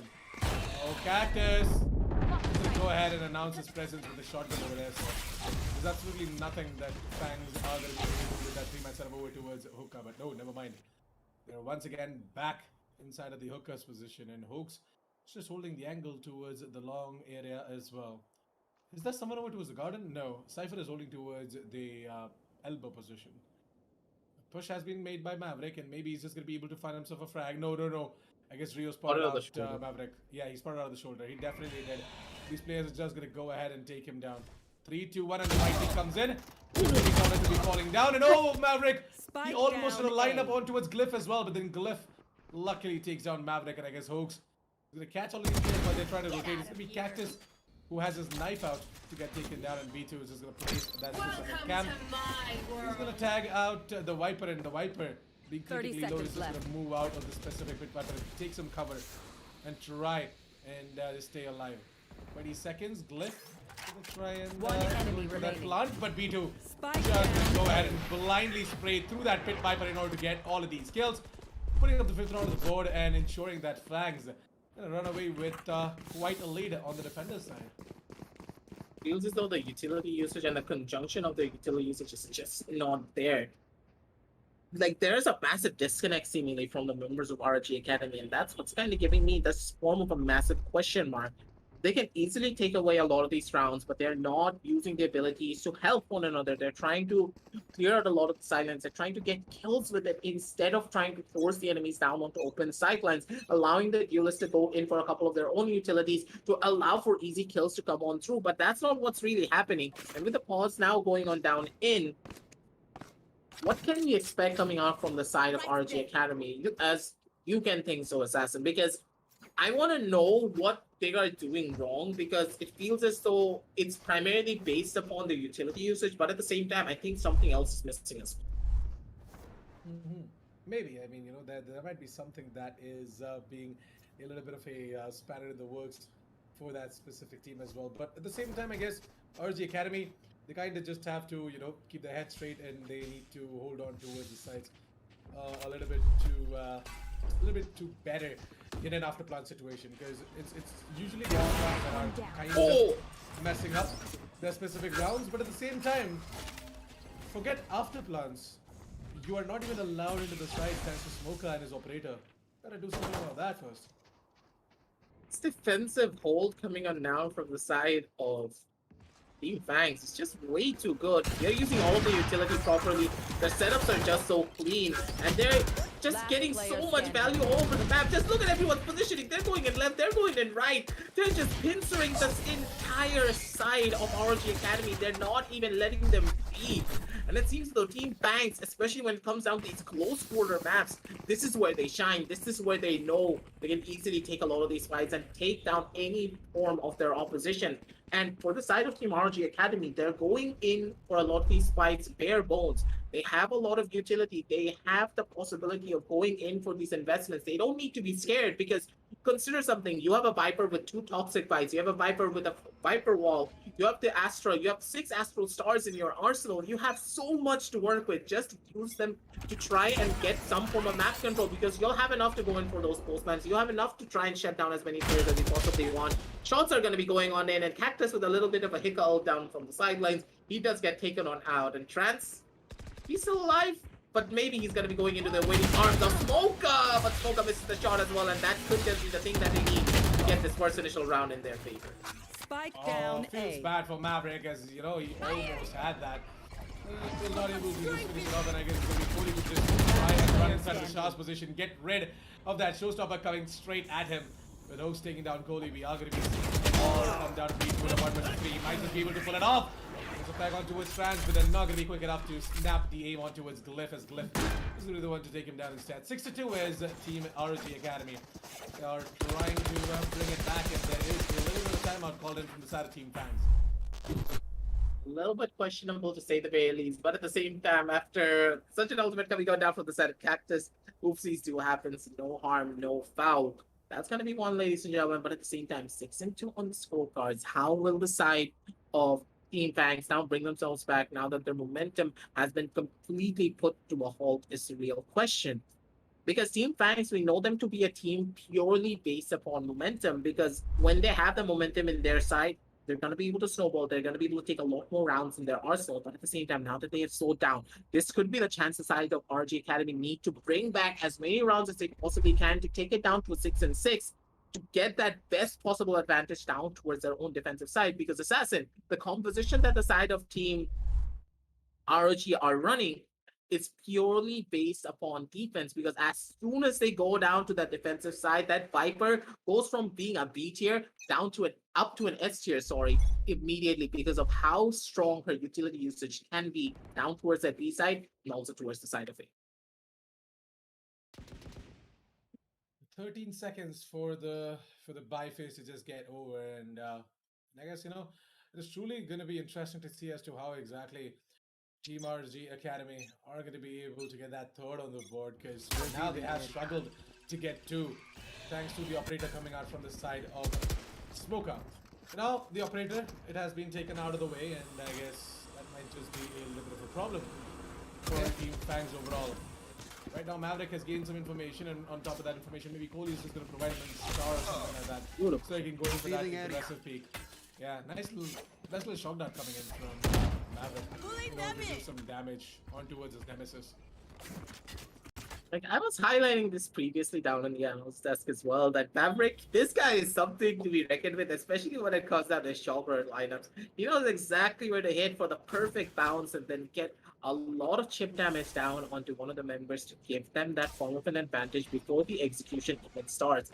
That's exactly what's happening. So much value being taken, so much utility being used as well from the side of Team FANGS to make sure they're not giving up any form of space, but at the same time, 2 Cosmic Divide goes up at the same time, and Kohli, he could just get 1 kill as well. Aggressive push push coming on down from him. He does get one, but he's not going to be able to get more than that. Clip coming on down from the sidelines to be able to shut down one more Cactus from the sidelines. He wants to make that push happen, but he done it too late. And that's not going to be working out in his favor. But at the same time, look at all of their positioning. Cactus is going to be, sorry, Cloud is going to be actually able to take down one. Smoker, last member remaining. France coming on down from the sidelines. He's not going to be able to hear those footsteps because of the cosmic divide. So much utility being thrown on out, and it feels as though at the very end of it all, finally, we are seeing a lot of proper utility usage coming on down from the members of ROG Academy to give them that advantage and play to the strengths of their composition. So down to the board, as I said, it'll be a bit of a struggle, but in the end, they did manage to take it up as well. Round number 10. I'm looking forward to seeing what exactly FANGS are going to do with this sort of a force buy. Like, why such a force buy is we're going in for like a proper eco. Some things are just left unanswered. And Smoker is going to try and fall back. He's not going to be able to do much. He's just got one blade left, so he has to make it count. So just get that connected onto his hooks. Not going to be able to do that. And that is going to be the entirety of that ultimate getting wasted. Kind of an unfortunate moment right there, but yeah, there's gonna be hooks to try and fall back, move to safety, back towards the A side, or is the Academy. They've got the numbers game in their favor now. They've got the numbers advantage, and all they have to do is just win over towards the A side, now plant the spike and play it out for the upper plant. Oh, Cactus, it's gonna be so blind, and it's gonna be so concussed. Clouda is not making. What the hell is Clouda doing? Why is he waiting? Why is he not just of that utility being used over towards the U-Hauls? And as Aggressive said, the lizard frenzy is here. And I guess that specific frenzy is going to be doing quite a lot of damage. Kohli is going to go ahead and take down that specific Viper from the side of ROG Academy. And with that, Kohli left out in 1 versus 2. I'm not really sure how exactly he's going to be able to do it. Real, he's not going to take the fight because he knows that he's low. Or maybe he's just going to do that. He's just going to take the fight, but at the same time, there is the Astra with 150 HP. There's Trance just waiting for Kohli to show up, and there you go. There's a chance to take down Kohli, put the 4th round on the board, and Team FANGS to struggle a little bit. Just as I stated previously, as soon as you take out the ROG from under the side of Team FANGS, they are a lot more tamer and a lot more easier to control. And now with the momentum no longer in their favor and the momentum now towards the side of ROG Academy, they're able to snowball their rounds into multiple other rounds down moving forward. And here's where the side of Team FANGS, they need to meet their stand, because looking at their buys, you can already see a massive investment coming on down from the side of Smoker once again. Him opting to pull out that operator. They're not really going to have enough to go in for proper buys in the following consecutive rounds if they lose out here. So here's where they need to make their stand and possibly take us down to an 8-4 scoreline before the second half, because as soon as the defensive side hits for the side of Team ROG Academy, things are going to get a lot more harder. And Cactus, he may or may not just go into the waiting arms of Trance. He's just waiting for this push to come on down from him. Clouda, he is waiting. He definitely is waiting, as you said, right? And at the same time, the same can be said for Kohli. But oh, Kohli, that's the time to go in for oh no, right there. And there comes the backstab. It's gonna be Cactus to take down Clouda. That's gonna be quite a sad moment for ROG Academy over there to lose out their star fragment Clouda. At the same time, we do have hooks left out, so it's going to be able to do much or not. But oh, Maverick, with that recon down, is going to be able to get information on 3 players. Take down the Viper. There's going to be Glove going down, but the rest of the gang is not going to be able to do much. Hooks left out on 1 versus 3.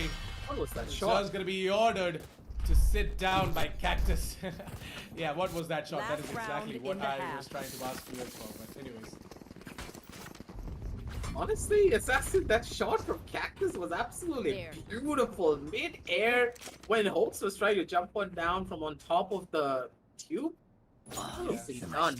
And with that, that's going to be another round on the board for the side of Team FANGS, ladies and gentlemen. They're able to understand what the strategy was coming on down from the side of Team side of Team ROG Academy, who are constantly playing down for map control, but Cactus understanding that, hey, we are being so aggressive, so let's not be aggressive. Let's just hold down a very powerful off angle and get that initial frag for ourselves. And Cactus, he got a lot of information that, hey, I'm pretty sure that Trance is making his way down towards that A side, sorry, down towards the B side. So you guys just wait on there, set up your set up your positioning in such a way that you can go in for a lot of easy kills. I'll kill off the lurker down from this side, and that's exactly what Cactus did. And he was able to get that first initial man advantage and also give so much information down to his team so that can take a lot of the fights a lot more simpler down towards that B side. Well played from the side of Team Fangs, and Smoke Up, he's just ready. Operator takes down one, but immediately gets traded out by Trance. That's sad. I mean, I expected Smoke to get a little bit more done with that operator over towards the B side. But it looks like that ROG Academy, they're not gonna let them, you know, just walk away with that massive lead. Looks like that ROG Academy definitely wants to put up that pistol on the board. If they can get that pistol on the board, it's gonna be a cherry on top of the cake as well. We're gonna be seeing Trance putting down that spike with his B2 and this is Comrade. No, never mind. Everyone is just over to the the elbow position, and the ultimate coming in from Hogue gets himself a double. That is quite a lead coming out from the side of ROG Academy now. In a situation, Cody won't be able to do much. It's gonna be him to just walk into the crosshairs of Trance, get taken down, and put up the 5th round of the board for the side of ROG Academy. 7-5 as we close out the first half. A really good half, by the way. I thought that FANGS might take away the 8 on the board as well, but no. ROG Academy, they stopped them and they will not let that happen. Honestly speaking, Assassin, every single map that we played here has been a 7-5 scoreline. Every single goddamn time. 7-5, 7-5, 7-5. And it's happening once again, this time in the favor of the side of Team FANGS as well. And the rest of the 2 maps, right? They ended 13-10 as well. Hey, if this ends 13-10, everyone's gonna write scripted in chat. Let's hope that's not the case. Illuminati, bro. Illuminati confirmed, indeed. But at this stage, Assassin, I'm gonna give you a question. What do you think? Which team, sorry, do you think has that advantage when it comes down to pure composition basis? For me personally, of course, because of that Viper, I'm saying it's gonna be going towards the side of ROG Academy. No. See, I'm not gonna deny the fact that ROG Academy, they definitely have themselves a good composition, but more than that, I just feel like FANGS with the added aggressiveness coming out from them as well. At ROG Academy, they have taken a little bit of a passive stance, and their attack isn't looking that explosive. Now, composition-wise, just sticking to your question, yes, I feel like ROG Academy, they do have that advantage with the added set of utilities, but at the same time, I don't see these utilities being put to use and someone from the side of ROG Academy capitalizing on top of these utilities as well.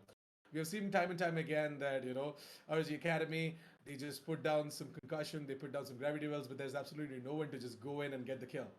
Like, we saw, who exactly was it? It was not Hoax, actually. Someone from the side of Team FANGS. Yeah, it was Cactus who was holding on over towards the U-Haul's position, correct? And Cactus, he was just holding on over towards the U-Haul's position. Now there's absolutely no one. Cactus is completely concussed. He's holding a shotgun. At that time, if you know, if Clouda could have just moved in over towards the U-Hauls, he could have actually gotten himself a frag instead of getting taken down. Fine, that round went into the favor of ROG Academy, but that loss, yeah, these small details, they have to be corrected from the side of ROG Academy, and if they're not going to be corrected, then it's going to be trouble for them in the long run. That's for sure. I completely agree with you on that. And a little bit of a technical pause coming on down from other teams, but it will allow us to break down a little bit more of what happened in the previous rounds and what we can expect coming on down from the side of ROG Academy in the following rounds. Because now that they have that disadvantage in their disadvantage coming out from the 2-round disadvantage, this pistol round, yes, it doesn't really carry a lot of weight in particular, but at the same time, it does. Because if you're able to win out here, you can easily take it down to a 7-7 scoreline. Or if your opponent is opting to go in for 4 spies, you can shut them down for even longer. But now that the side of Team FANGS have tasted victory and they are expecting the Viper to probably play down towards the B side, it feels as though ROG, looking at the minimap, have set up that Viper towards the A side instead. So that could be a little bit of a question mark for me in my eyes, Assassin, because a Viper on the A side is not something that you would expect, because Viper holding down the A side alone will have a pretty rough time.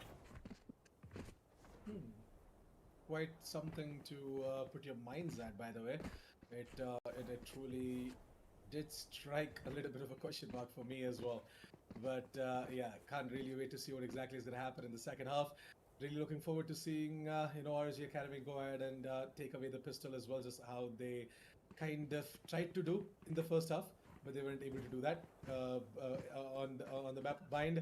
Especially in the first half, it wasn't ROG Academy to take the pistol round. It was Team FANGS.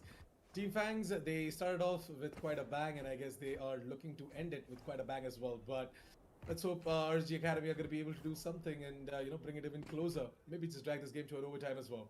But in the meantime, what you guys can do is scan the specific QR code and get yourselves a can of a Red Bull energy drink. Get yourselves energized, because I know that it is quite tiring to see both of these behemoths take on each other. Now, we're going to be going into a short break seemingly because the technical pause is going to be lasting for just a little while longer, and we'll be back with you real shortly with TEC Gauntlet Season 1, powered by WE Black and AMT Ryzen.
And we are back, ladies and gentlemen, with the Esports Club Gauntlet Season 1, powered by WD Black and AMD Ryzen. And after that short break, we were able to fix everything up for the teams, and we are back into the action once again. And where we did leave things off was, it was a 7-5 scoreline going in the favor of the side of Team FANGS. Now moving on down to the second half of this matchup. It's going to be able to come out on top here on this first round. Will it be the side of ROG Academy being able to take us down to a 7-6 scoreline and a possible 7-7? Or is it going to be the side of Team FANGS being able to get a massive advantage for themselves? Because it seems as though Kolin is just rushing it down inside of the back-end corner. This could be deadly. But look at the shots coming on now from Maverick. He's going to be able to take down one, get another headshot down. Want to try and take him down to very low levels of HP. But still, the shots are just not connecting, coming on down from their back-end. And with this, they should be able to do what they can. Clouder comes in from the sidelines with a massive flank. He's going to be able to take down B2. And now the spike, it's pretty much in no man's land. And Smoke A, he has no HP to move.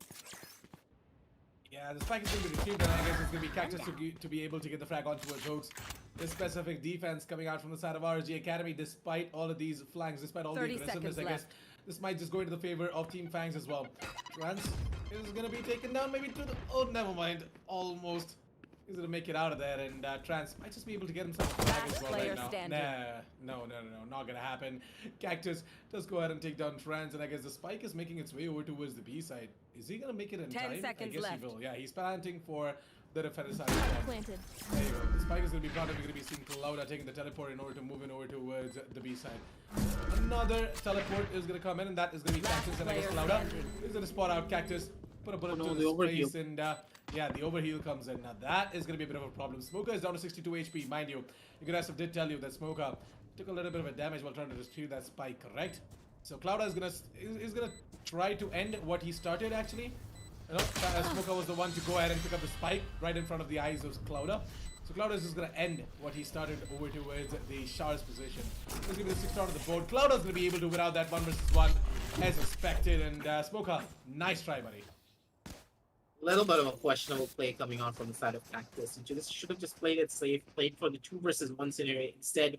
Him opting to go in for such an aggressive play on towards the angle of Clouda. Yes, it could have worked out if he didn't miss out on that shot. Roster placement was just a tiny little bit too low, but he was taking a lot of risk. Yeah, actually, in my opinion, he shouldn't have taken the teleporter. He could have just moved in from the defender side of spawn because the plant was for him. So, in that sense, it was a little bit of a question mark, probably a miscommunication coming on down from the side of Team FANGS. That round now being lost for their side, it's gonna give the side of ROG Academy a lot of chances to try and bring themselves back. But at the same time, it's gonna be a force fight coming on down from them. They're making that rush happen, and Smoker could just get that first initial kill, but Glyph, he's not giving anything away. Beautiful angles coming on down from the side of the Viper. Maverick wants to go in for a couple of his own shots, but he's not gonna be able to find out much more than that. Rio instead is gonna be the one to take him on down, and Colin, he's gonna be scoring on against his Spike down A. clone? Trance? What was that shot? A beautiful flick down onto Colin to take him on down, and now it's B2 versus the entire world. Will he be able to do it? Will he be living up to the name of being the B2 bomber that he actually is? Or will this be another round going in the favor of the side of ROG Academy? But FANGS, they're making the difference happen. They just couldn't do it. But Hogs, beautiful positioning, using the content being made by Rio to perfection to take it all away. 7-7 on the scorecards, and this force fight round not going in their favor basically means that now Team FANGS, they're on the back foot when it comes down to the terms of their equal. Yeah, the economy is definitely going to take a little bit of a hit, but at the same time, I guess ROG Academy, they really don't give a damn because they tie things up with the scoper, and now it is a chance for them to go ahead and get the lead. But that was a valiant effort coming out from the side of B2, by the way. He could have actually got it if he had the positional advantage. It was just that it's got in a very awkward situation.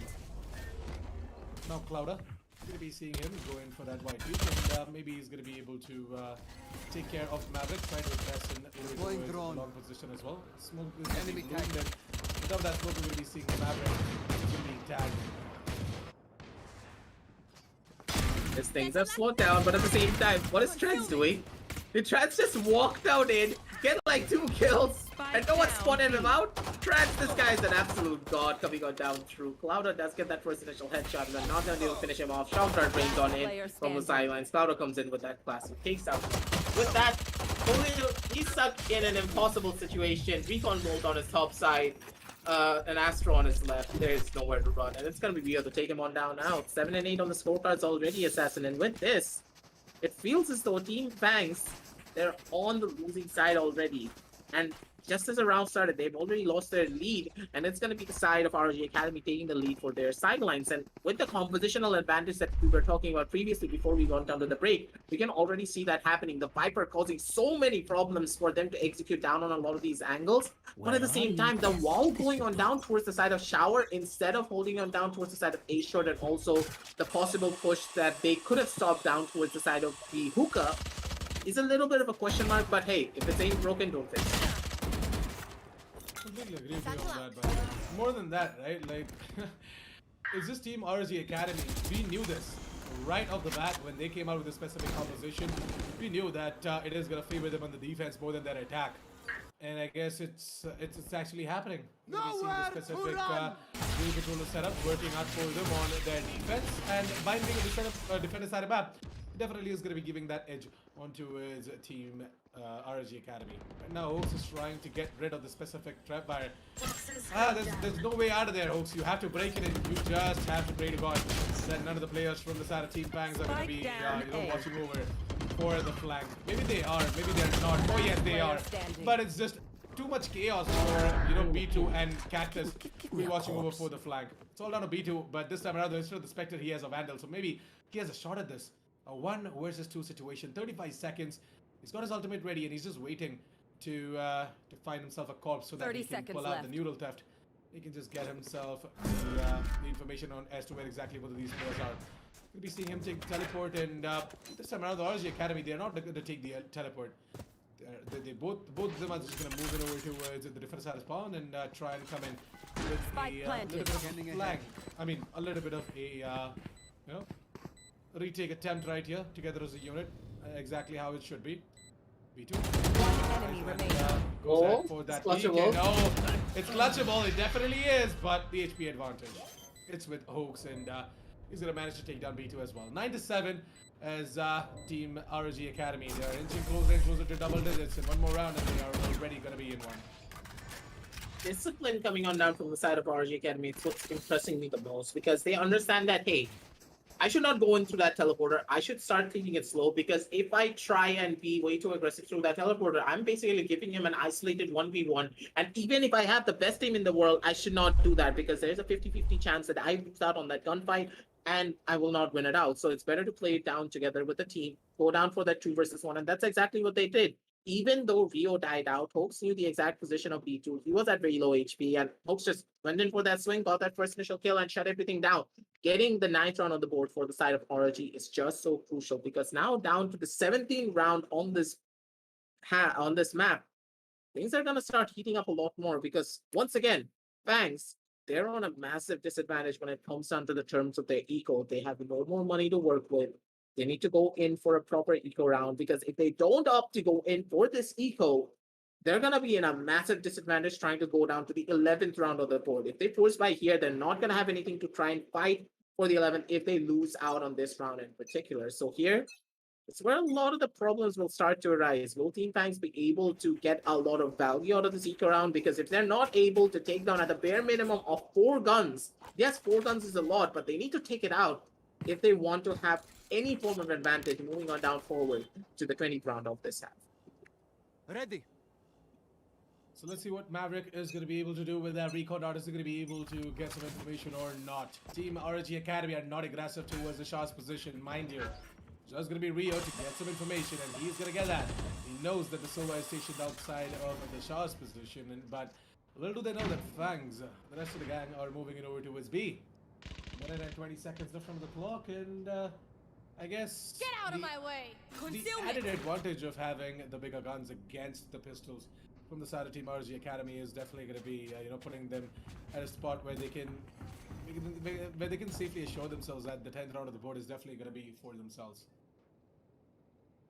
They've slowed down, and FANGS are not really being aggressive. They're not really being as aggressive as you would have expected them to be. They don't want to give anything away. They're not giving any form of information on which side of the map they could be on.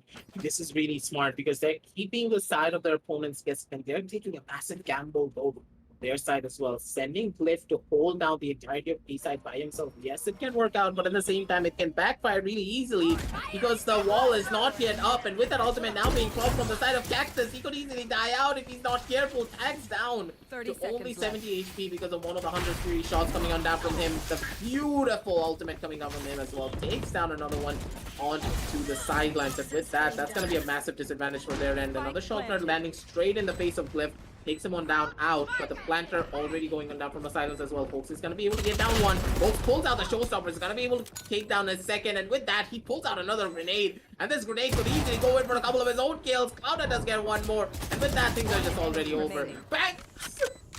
What did Smokey just do? Smoker, you just got a double kill with a right click. Korean jet watch, seemingly. Well, more than that, right? He actually right-clicked twice in order to get both the kills. That is something that, you know, sort of excites me as well. Seeing a player like Smoker being, like, you know, this aggressive in the way he just plays out his aim, his utility usage, it all shows that he needs a team that can, you know, properly support him. And if that support will come in, I'm pretty sure that he's gonna just, you know, fulfill his role and put up the numbers for the team as well. But that is kind of absent from the side of Team FANGS for some reason. I'm not sure why exactly the case. But eventually, hopefully things do get better. And Clouda, seeing him, he's just right now playing around with death. Like, he shouldn't be even taking these fights. Just be falling back, because if he goes down, then it's going to be quite a loss for the side of Team ROG Academy. And we see the customer might come into play, and Hoke getting pulled down in. Ladies and gentlemen, it looks like that they don't even need Clouda anymore. Okay, you know what? It's okay, Clouda, if you get taken down. We have Hoax. No one cleared that corner once again. Honestly speaking, these small mistakes coming on down from the side of Team FANGS, causing them so much pain. We can already see going on down to a 3 versus 2 situation on the map. The massive disadvantage already being present. Cactus, he has 8 bullets, but that's all that he has. Cloud also going for that swing with his buddy Glyph on his side. Takes down one, but that's pretty much it. Maverick holding it down from the sidelines. He's going to be able to take down one. Does get spotted out by the recall bottle. Then just look at Glyph's positioning. Glyph is ready. He's easily going for that swing. Easily going for that kill. A tiny little bit of a whip coming on down from the side of Glyph, but still the body shots do rain on in. He's going to be able to get that kill. 7 and 11 on the scorecards. And Assassin, the disadvantage that we were talking about previously will just about to start showing, because now Team FANGS are not going to have enough money to go in for those proper full buys. One of them need to opt to go in for that Spectres, and one needs to buy a half shield for themselves. Yeah, they have to force the affair right now, otherwise it's just going to be ROG Academy on to 12, and maybe it's just going to be ROG Academy to walk away with the specific best of 3 as well against Team FANGS. Smoker, his ultimate is 1 out of 6. So you absolutely can't afford to drop someone and play on the blades. Okay. Because if that option would have been available, right? Kohli wouldn't have to sacrifice in terms of the weapon, and B2 can just go in for the shield as well. What? Interesting. Cactus standing right on top of that gravity well. Sometimes you can get a frag on towards Cactus. Oh, just trying to frag on towards Cactus, gets the trade, but at what cost? The cost of your controller, or at least one of your controller. So was definitely very, very useful. And Hoax, on the other hand, is going to be spotted out. We are going to be seeing him getting absolutely destroyed through the wall. And that is going to be a great shotgun coming in from Rio. Another shotgun comes in from Maverick. This is a battle of the shotguns right now. And a minute left on the clock. Is going to be B2 to just peek out wide, take down Rio, and leave it all down to Glyph in a 1 versus 3 situation. Is he going to be able to pull it off? Aggressive is the $1 million question. What do you think? Is he just going to go in for the save? I guess he's going to go in for the save. Yeah, at this point, when you're Viper, you don't have any form of utility. You just need to make a run for it. Because what can you do in this type of scenario? It's either go big or go home. And for Glyph, it's like, time to go home. I'm going to pack up my bags. I'm going to pick up my things and just go towards the side of shower. Maybe take a hot bath or a cold bath at this stage. I don't know what happens in the map of Vine. I don't know what kind of water do they have. So he's just going to chill there. And with that, that's going to be the 8th round on the board for the side of Team FANGS. They're going to be quite happy. Because now, not only are they able to stabilize themselves, they're going to try and go in for a hunt down onto the angle of Glyph. We get this first initial kill down onto him, but they're all just chilling. They understand that, hey, we don't really have a lot of money to work with, so all 3 of us surviving, is going to be extremely crucial down towards the following rounds because we need to stabilize ourselves, we need to stabilize our economy, and make sure we keep the side of ROG guessing what we are going to be doing next. But this time around, ROG, they're in a pretty big economic ditch as well. Two of their members cannot opt to go in for proper full buys. Trans being forced onto a half shield and a Spectre pretty much at this stage. So, 11-8. Team FANGS. It is a matter of a round at a time for them, right? Like, one round at a time is the formula for now. I guess that ultimate definitely is gonna do some wonders. Cactus, a lot of time has already been, it's already been eaten away from that gravity well, but doesn't matter as he does get the frag on towards Hoax. That's too Hoax. Damn. Who's gonna be so pissed? It's like out of all of the players on the side, you get me to get taken down by the showstopper. B2 and Smoker. Let's just clean up the entire side, and it once again comes all down to Glyph in a 1 versus 3. This time around though, he should pretty much go and try for this in my opinion. There's no point in saving. It is nonetheless gonna be an eco for sure. There's a player coming in from the elbows position, that is gonna be Smoker. On the other hand, the Astra's gravity wall is sucking into left inside of that specific hole. Then into that specific space. Out into the open so that he is not gonna survive. A little bit questionable in the way that you worded all of that, but still, hey, no harm, no foul.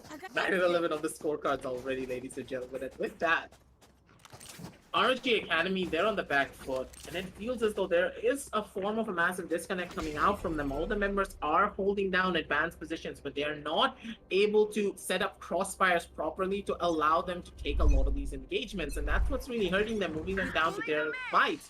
Yes, they were able to get a couple of kills down onto the side, but as soon as they get that first initial kill, they try to be way too aggressive. They need to play it a lot more defensively. Leave the area, give up that space, because you have the man advantage on your side. Even if you give up space, that's going to be perfect for you, and that's exactly what they need to do. Using utility, isolating these 1v1s, and that's what Holmes is doing so beautifully. He's going to be able to take down two beautiful showstopper coming down from him. And could this be a possible 50 coming on down from the side of ROG Academy? 2 versus 5 situation on the map. Police going to be able to take down one. Maverick's good for another one as well, taking down his own twin brother. Twins killing twins, ladies and gentlemen, and that's exactly what's happening. Clouda holding on down from the back end of Hookah, but the Spikes is pretty much in no man's land. They need to make this push happen, and Glyph, he has a perfect position. As soon as they hear the TP, they can easily jump one down in and take it all away from their sidelines. With Clouda and Holt slowly but surely making that push happen, Clouda being able to upgrade down to a Vandal at the bare minimum, they're going to be going down towards that B side. They're not going to be giving anything away. So Glyph, he needs to make a massive rotation to get himself back towards that B side to go in for a possible 3 versus 2 retake. But it seems as though all the members of the side of Team FANGS, they're making their way down towards the side of A. And Glyph could easily make a little bit of a difference for their side as well. Yeah, 25 seconds, and we're going to be seeing both the players from side of Team FANGS just moving in over towards the A side. Glyph is just holding towards the A short position, or should I just say outside the showers or outside the teleporter. As Aggressive did say, that he's just waiting for them to take the teleporter, and if they are going to take the teleporter, both of them are going to get taken down. Now, despite getting plundered over towards the defense side of spawn, there's going to be time for the rotations to come in from the side of ROG Academy. Oaks and Clouda, they both are going to come in from the teleporters, and I guess this is sort of going to work out in their favor, but nah, Maverick, he picks out at the wrong time. Takes down Clouda, and with that, it's time for Hoax to just go ahead and start diffusing the spike as well. But it is just going to tap it away. It's just going to waste the utility coming out from the side of 40. But it is going to be Maverick to get himself a quad. What a play! A 2 versus 3 situation. Aggressive, can you believe this? This was a possible thrifty round coming down from them, but it feels as though ROG Academy, they dropped the ball massively when it came down to the defensive side at home. If Glyph just opted to go in for that push, or if Clouda just jumped on down from the side of Hookah, they could have gotten a little bit of information. They could have played for those trades. But yes, I understood they wanted to play it a lot more defensively. But you need to understand something.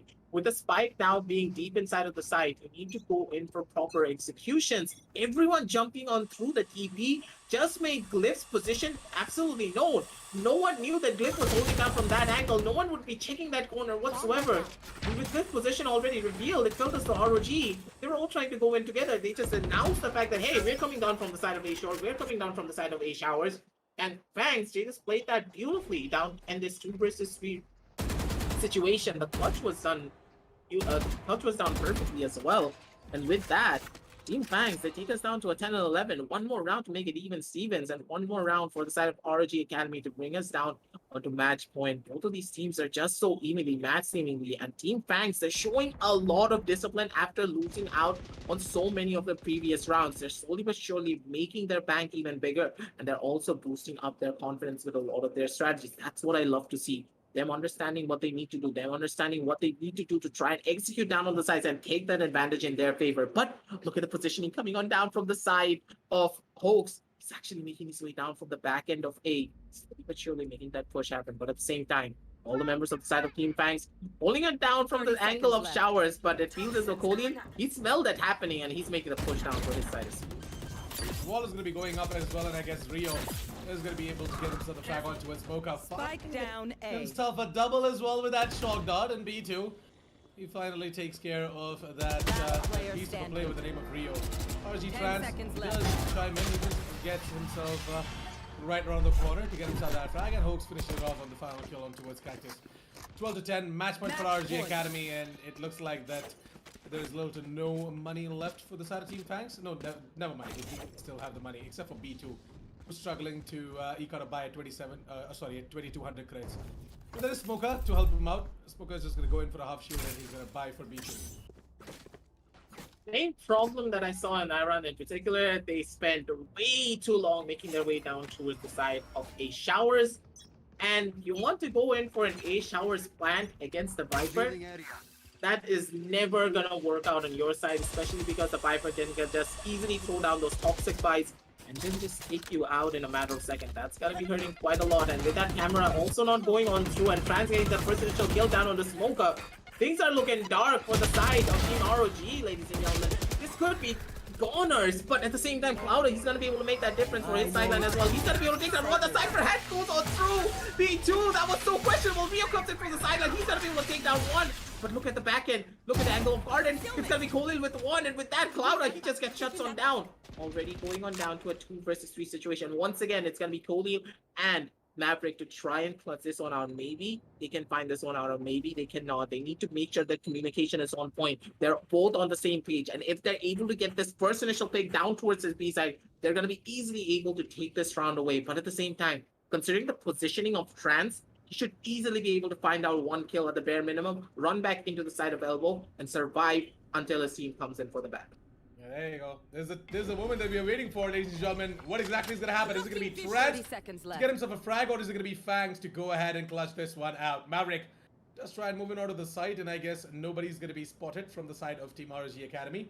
The rest of the two players are holding on over towards A, and I guess ROG Academy, Revealing they need to area. rethink their options right want now. to It is going to be fight it. Trans to just hear out that specific recon dot, and it is going to be 10 Trans seconds to be left. in the astral form. Oh no! He just got out of the astral form and he just gets caught off guard. The Cosmic Divide is going to be up over towards the defender side of spawn, and the rest of the two players are moving in together from the defender side of spawn as well. Aggressive, I guess. Team Fangs, they might have actually pulled it off. I think that Kohli and Maverick, they have got this. As the Cosmic Divide is finally going to be going down, we are going to be seeing that recon dart to do wonders. But Cliff, he does get the trade for Rio, but Maverick comes in from the elbows. And that extra added advantage with map control being taken over towards the elbow position gains Maverick the 11th round of the board, and this might just go overtime aggressive. This is very much possible. Overtime is on the cards, and with this, Team Fangs, they're able to do so well when it comes to these 2vx scenarios every single time. And that's what I love about their team. No matter what type of scenario they're on, they're always able to clutch out these 2vx scenarios. But what happens to them in these 5v5 situations? Every single time, they're able to clutch out rounds that they should not be able to clutch out. But when it comes down to the pure 5v5 area, it's just not there, and that's a little bit of a question mark for me moving on down forward into this last round of this half, because now that ROG Academy know for a fact that when it comes down to clutches, they're just absolute gods. What do we do to try and bring that level of advantage back in our favor? We should be playing it a lot more defensively. We should not be as aggressive, because we need to consider something. Clouder making that push down towards the side of E Long was the primary reason why they lost out on this round in particular, because him making that push basically meant that, hey, E Long is completely open, no one is holding down on the B side, and Trance, he was just completely alone. He didn't want to go in for that swing. The small misplays here and there and the communication gap coming out at the very end in this clutch situation just caused everything to break down from the side of ROG. And now with their backs against the wall, will they be able to close everything out? Or will it be the side of Team FANGS taking us down to an overtime? And will they be able to close out in the overtime is the real question. Because as Assassin highlighted previously, they have a curse. Every single time they go into overtime, they're not able to close things out. Closing things out is something that FANGS has a little bit of a problem. So, yeah.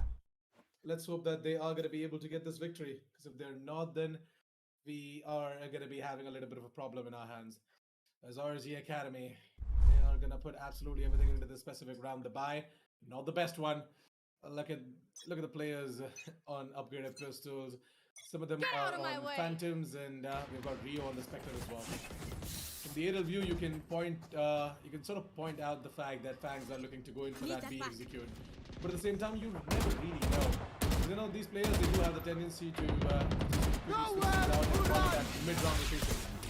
Let's spot it out one player. He's going to try and get that kill in. Yep, Oaks is going to get taken down by the fact that he tried to go in for the double sack. Cactus just take down Clouda, by the way, he was trying to hide inside the smoke. I guess Cactus is going to pull out the ultimate as well, the showstopper. He's going to find anyone. Oh yes, he will. There you go. That's going to be Trance going down. Nice little ultimate coming in from Cactus. What the hell just happened to FANGS? They are absolutely going to go ahead and try to do an overtime, ladies and gentlemen, as Cactus puts up a triple and a quad. 12 to 12. We are going overtime. What do you think, Aggressive? Who's going to win? Switching sides. Yes, he's having a little bit of a celebration down from the silence, and you should. Those shots were absolutely crispy. That execution was down so clean. And of course, no hiccup else to show for. Beautifully done from the side of Cactus, ladies and gentlemen. And he's able to do so much as well. We need to consider, he is just popping off in this map in particular. He's being so explosive back onto his duelist pickup once again. With this, ladies and gentlemen, they're able to make this difference happen. And now moving on down to the overtime rounds. I'm pretty sure that ROG, they're going to be beating themselves up quite a lot. They had the advantage. It was a 12-9 scoreline. And now going into overtime, that's not something that you would expect. And that's going to hit your team morale quite heavily moving on down forward to this round in particular. But now the real question is, will it really affect them, or will they be able to change up their strategies and bounce back even harder, pulling off something a lot more different to take the side of FANGS off guard, take this first round on the board, and just absolutely pop off down onto their own defensive rounds? A lot of issues are going to be coming up here and there, but it seems as though it's going to be Glyph getting that first initial kill down on the Smoker. And with that, they're going to be quite happy moving things down the line. V2 and his cam is going to be watching over towards the side, and I guess that cam is going to spawn out Clouda. But he's really going to be able to tag him, though. These guys are going for these spams through the smokes. Well, luckily, Clouda is going to manage to get some frag, but his Cactus chimes in to take care of Rio. No, the spike isn't planted yet. What the hell is happening? It's a chaos, but Clouda has got this. He's going to stand tall for the team, and his team needs him the most. And the Empress, it kicks in and takes down Kohli as well. 13 to 12. The attackers round. It goes into the favor of ROG Academy. And it's going to be a match point for ROG Academy as well. Clouda, he didn't even take a single point of damage in that last round. It was 50 shields, 100. He didn't even need to pop that Empress, and I'm pretty sure that he would have gotten a kill down on the Trance as well. But no harm, no foul. He wanted to make sure, keep everything going for their side. And with that, ladies and gentlemen, things are looking dark for the side of Team FANGS. They need to try and take a deep breath and understand what happened in the last round in particular. Primarily, that aggressive push coming on down from the side of B-Long. Yes, it was really good, but you already have your information that no one's holding on down from the side of B-Long. You don't need to make that push happen anymore. Beat yourself back, go down towards the other side, make that little bit of a difference. But just as I was talking about that, Rio makes an aggressive push down towards the side of A short. They lost their first initial Sova, and now without that Sova, they have no way to go in for a proper retake down from their sidelines. Hopes comes on down from the sidelines. He's gonna be able to take down one, but Maverick, he already knows where he is. Holds in for a couple of shots, so taking one down now. The man advantage is still in the favor of the side of the attackers, and with that, B2, he could be looking on down one, and that's pretty much it. 1 versus 4-3 situation on the map with Smoker being able to get another kill down on the Trance. And Glyph, he's in an impossible situation. He could clutch this one out, but I don't think he will. It looks like the attacker's side is something that is, favoring both of these teams, at least for now. We're going to be seeing Glyph try to move out of smoke. He's going to meet his maker. That is going to be 13 all as we move on towards overtime number 2. Switching sides. Plays Overtime. coming on down from both of the teams. But now, in overtime number 2, things are just going to be heating up more and more because on this 13 and 13 scoreline, the strat book is going to be running on dry, and a lot of these players are going to be feeling the fatigue as well. These are esports athletes, but at the same time, they are humans as well. So when it comes down to this, after such a long, grueling set, map number 1 was a 13 and 10, map number 2 was a 13 and 10, and now this going to a 13 and 13. It's gonna end in style, but it's gonna be ending with a lot of these players just lying down on their beds, being like, "Hey, I can't play Valorant anymore today. I had enough. I'm just gonna take a long break. I'm gonna go and sleep pretty much."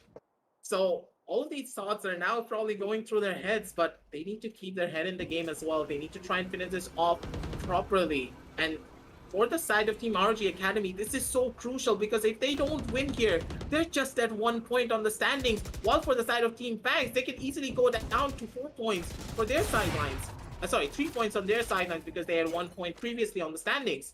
And them leading down on the scorecards for their group will be a massive advantage to say the very least moving on down forward. So Whoa.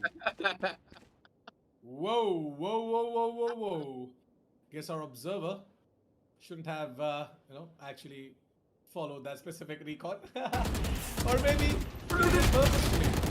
But yeah, we're going to be seeing, again, a little bit of a little moment from the side of Team FANGS. I'm not really sure what's up. These guys are missing absolutely everything. Maverick is his recon, and I guess now it is going to be Cactus to be missing out all of his shots. We are going to be seeing FANGS having a little bit of a trouble right now, but at the same time, let's not really forget the fact that it is actually Team ROG Academy to try and pull off some sort of a fake, as they've taken the 10 teleport and seconds they're left. moving it over to the side. We're going to be seeing Smoker, who's aggressive over to his long Spike position down B. somehow Last they have to player take care of standing. Smoker, otherwise it's going to be a bit of a problem. Cloud and Glove, they both planted. get a frag. It all comes out of Smoker in a 1 versus 3 situation. What the hell just happened? Within the blink of an eye, the entirety of Team FANGS got taken down, and it all comes out of Smoker. there's no way he get without that bad route, especially with the operator, especially when he was in such a Switching precarious sides. position with everyone Match knowing point. his last known whereabouts as well. The round just started off in a pretty good fashion, but at the same time it ended pretty roughly, to say the very least. Maverick missing out on a recon ball, Cactus not being able to find that first initial kill down onto Holt. Really did hurt them, but at the same time, you can't always rely on that one player to constantly pop on off. And I'm really thinking that FANGS, they're feeling the fatigue and they just want to get this map over and done with. But once again, they're fighting to try and make things even. So when it comes down to their mental, Team FANGS, they're kind of down on the back foot already. 13 and 14 on the scorecard, trying to make it a 14 and 14, moving on down. This is probably the second longest overtime if the side of Team FANGS are able to take us down to a 14 and 14 in the entire gauntlet. But here it feels as though Team FANGS, they're playing it very slow, they're playing it very systematically, not really going in for a lot of these risky playstyles just yet. But Smoker, he gets tagged down to only 11 HP, not much worse than Clouda. What was that swing? What was that shot? Assassin? Yeah, Take that it was away. Clouda peak. That was Clouda peak. That definitely was a peak coming in from our awesome player with the name of Clouda from the side of ROG Academy. I'm not even gonna lie, I have seen this guy play from quite some time now, and whatever FPS game he puts his hand on, he just goes ahead and masters his aim. And Clouda, this time around though in Valorant, he's not gonna do anything different. He's gonna have that prowess and he's gonna show us why exactly he is known as one of the best aimers out there as well. 30 seconds left on the clock, and it's 30 time seconds left. for Team FANGS to go ahead and start planting the spike as well. The spike plant is going to be delayed a little bit because of the utilities coming out from the side of ROG Academy, and I guess it's pretty much over as Rio, he puts up a double. And this is the beginning of the end for Team FANGS, ladies and gentlemen, as it all comes down to Kohli and Maverick. The gravity well coming in. Kohli might just be able to walk away with 2 kills. Yes, he will. But doesn't even matter as it all comes down to Maverick now. He has got nothing but a recon down. There's not enough time for him to use the recon and then go in for these kills. And with that, ROG Academy are going to be screaming and shouting GGWP as they are going to be your winners of this specific best of 3 matchup. 15-13 for this map as they take 2 maps and FANGS, they take away Icebox. Honestly speaking, this was such a rough start coming on down for the side of Team ROG Academy, but the fact that they were able to pull it on back down at a deficit of a 6-1 and bringing it back up to overtime as well for the side of Team FANGS, this just goes to show that both of these teams are so evenly matched, but at the very end of it all, it was the side of ROG Academy being able to clutch things out and take it down to even on the standings and also take up this entire set as well. And honestly speaking, ladies and gentlemen, this was a really long set.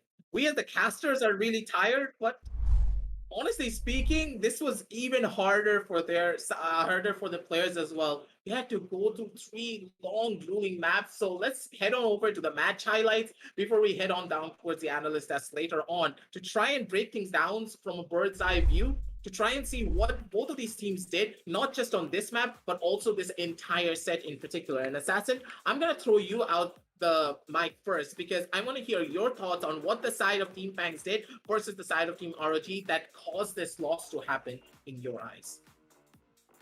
Well, FANGS, they definitely had a good start, correct? And in the end, it all comes down to how exactly they're going to be able to, keep up with whatever's being thrown at them. And I guess ROG Academy, with the amount of experience that they bring on the table as well, ROG Academy, they just kind of had that edge over Team FANGS as well. Team FANGS, at the start of the match, as you can see in the highlights right now, they had an amazing lead against ROG Academy. Then ROG Academy, they brought it back as well once they got the better weapons out and once they started getting in the groove as well.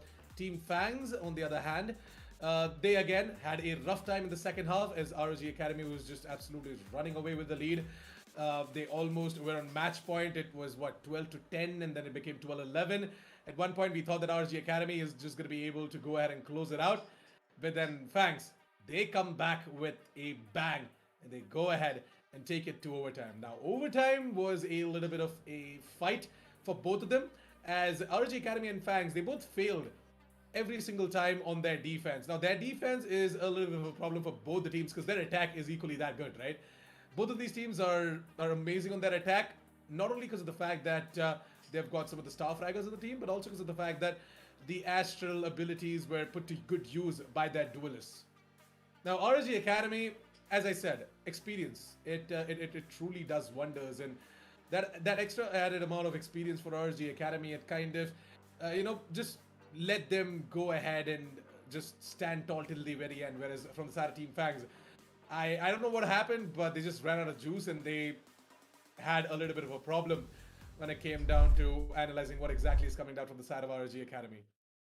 And just as we were finishing talking, Apo has showed up out of absolutely nowhere. And now we are back down towards the analyst desk. Ladies and gentlemen, to give my last finishing thoughts before I hand over to Mike to Apo, it's going to be a little bit more talking towards the side of Team FANGS' consistency. It felt as though they lost their consistency at the very end of it all, and especially when it came down to the overtimes where they needed to be consistent the most, they just dropped the ball. A little bit of a sad ending for the side of Team FANGS, but they still have a lot of chances because when you look at the standings, it's 2 points for them and also 2 points for the side of ROG Academy.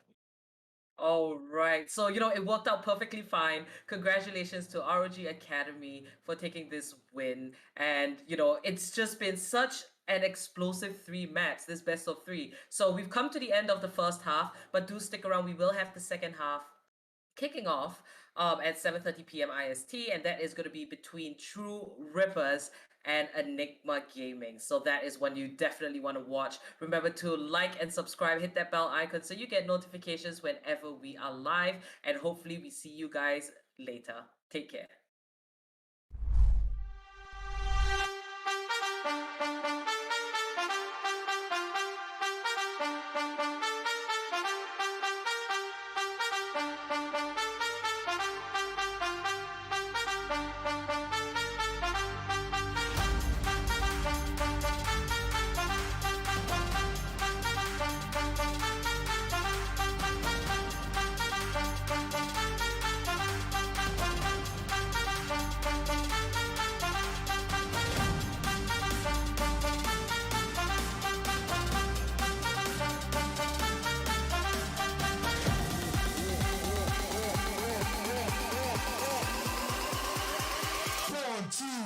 Let's go.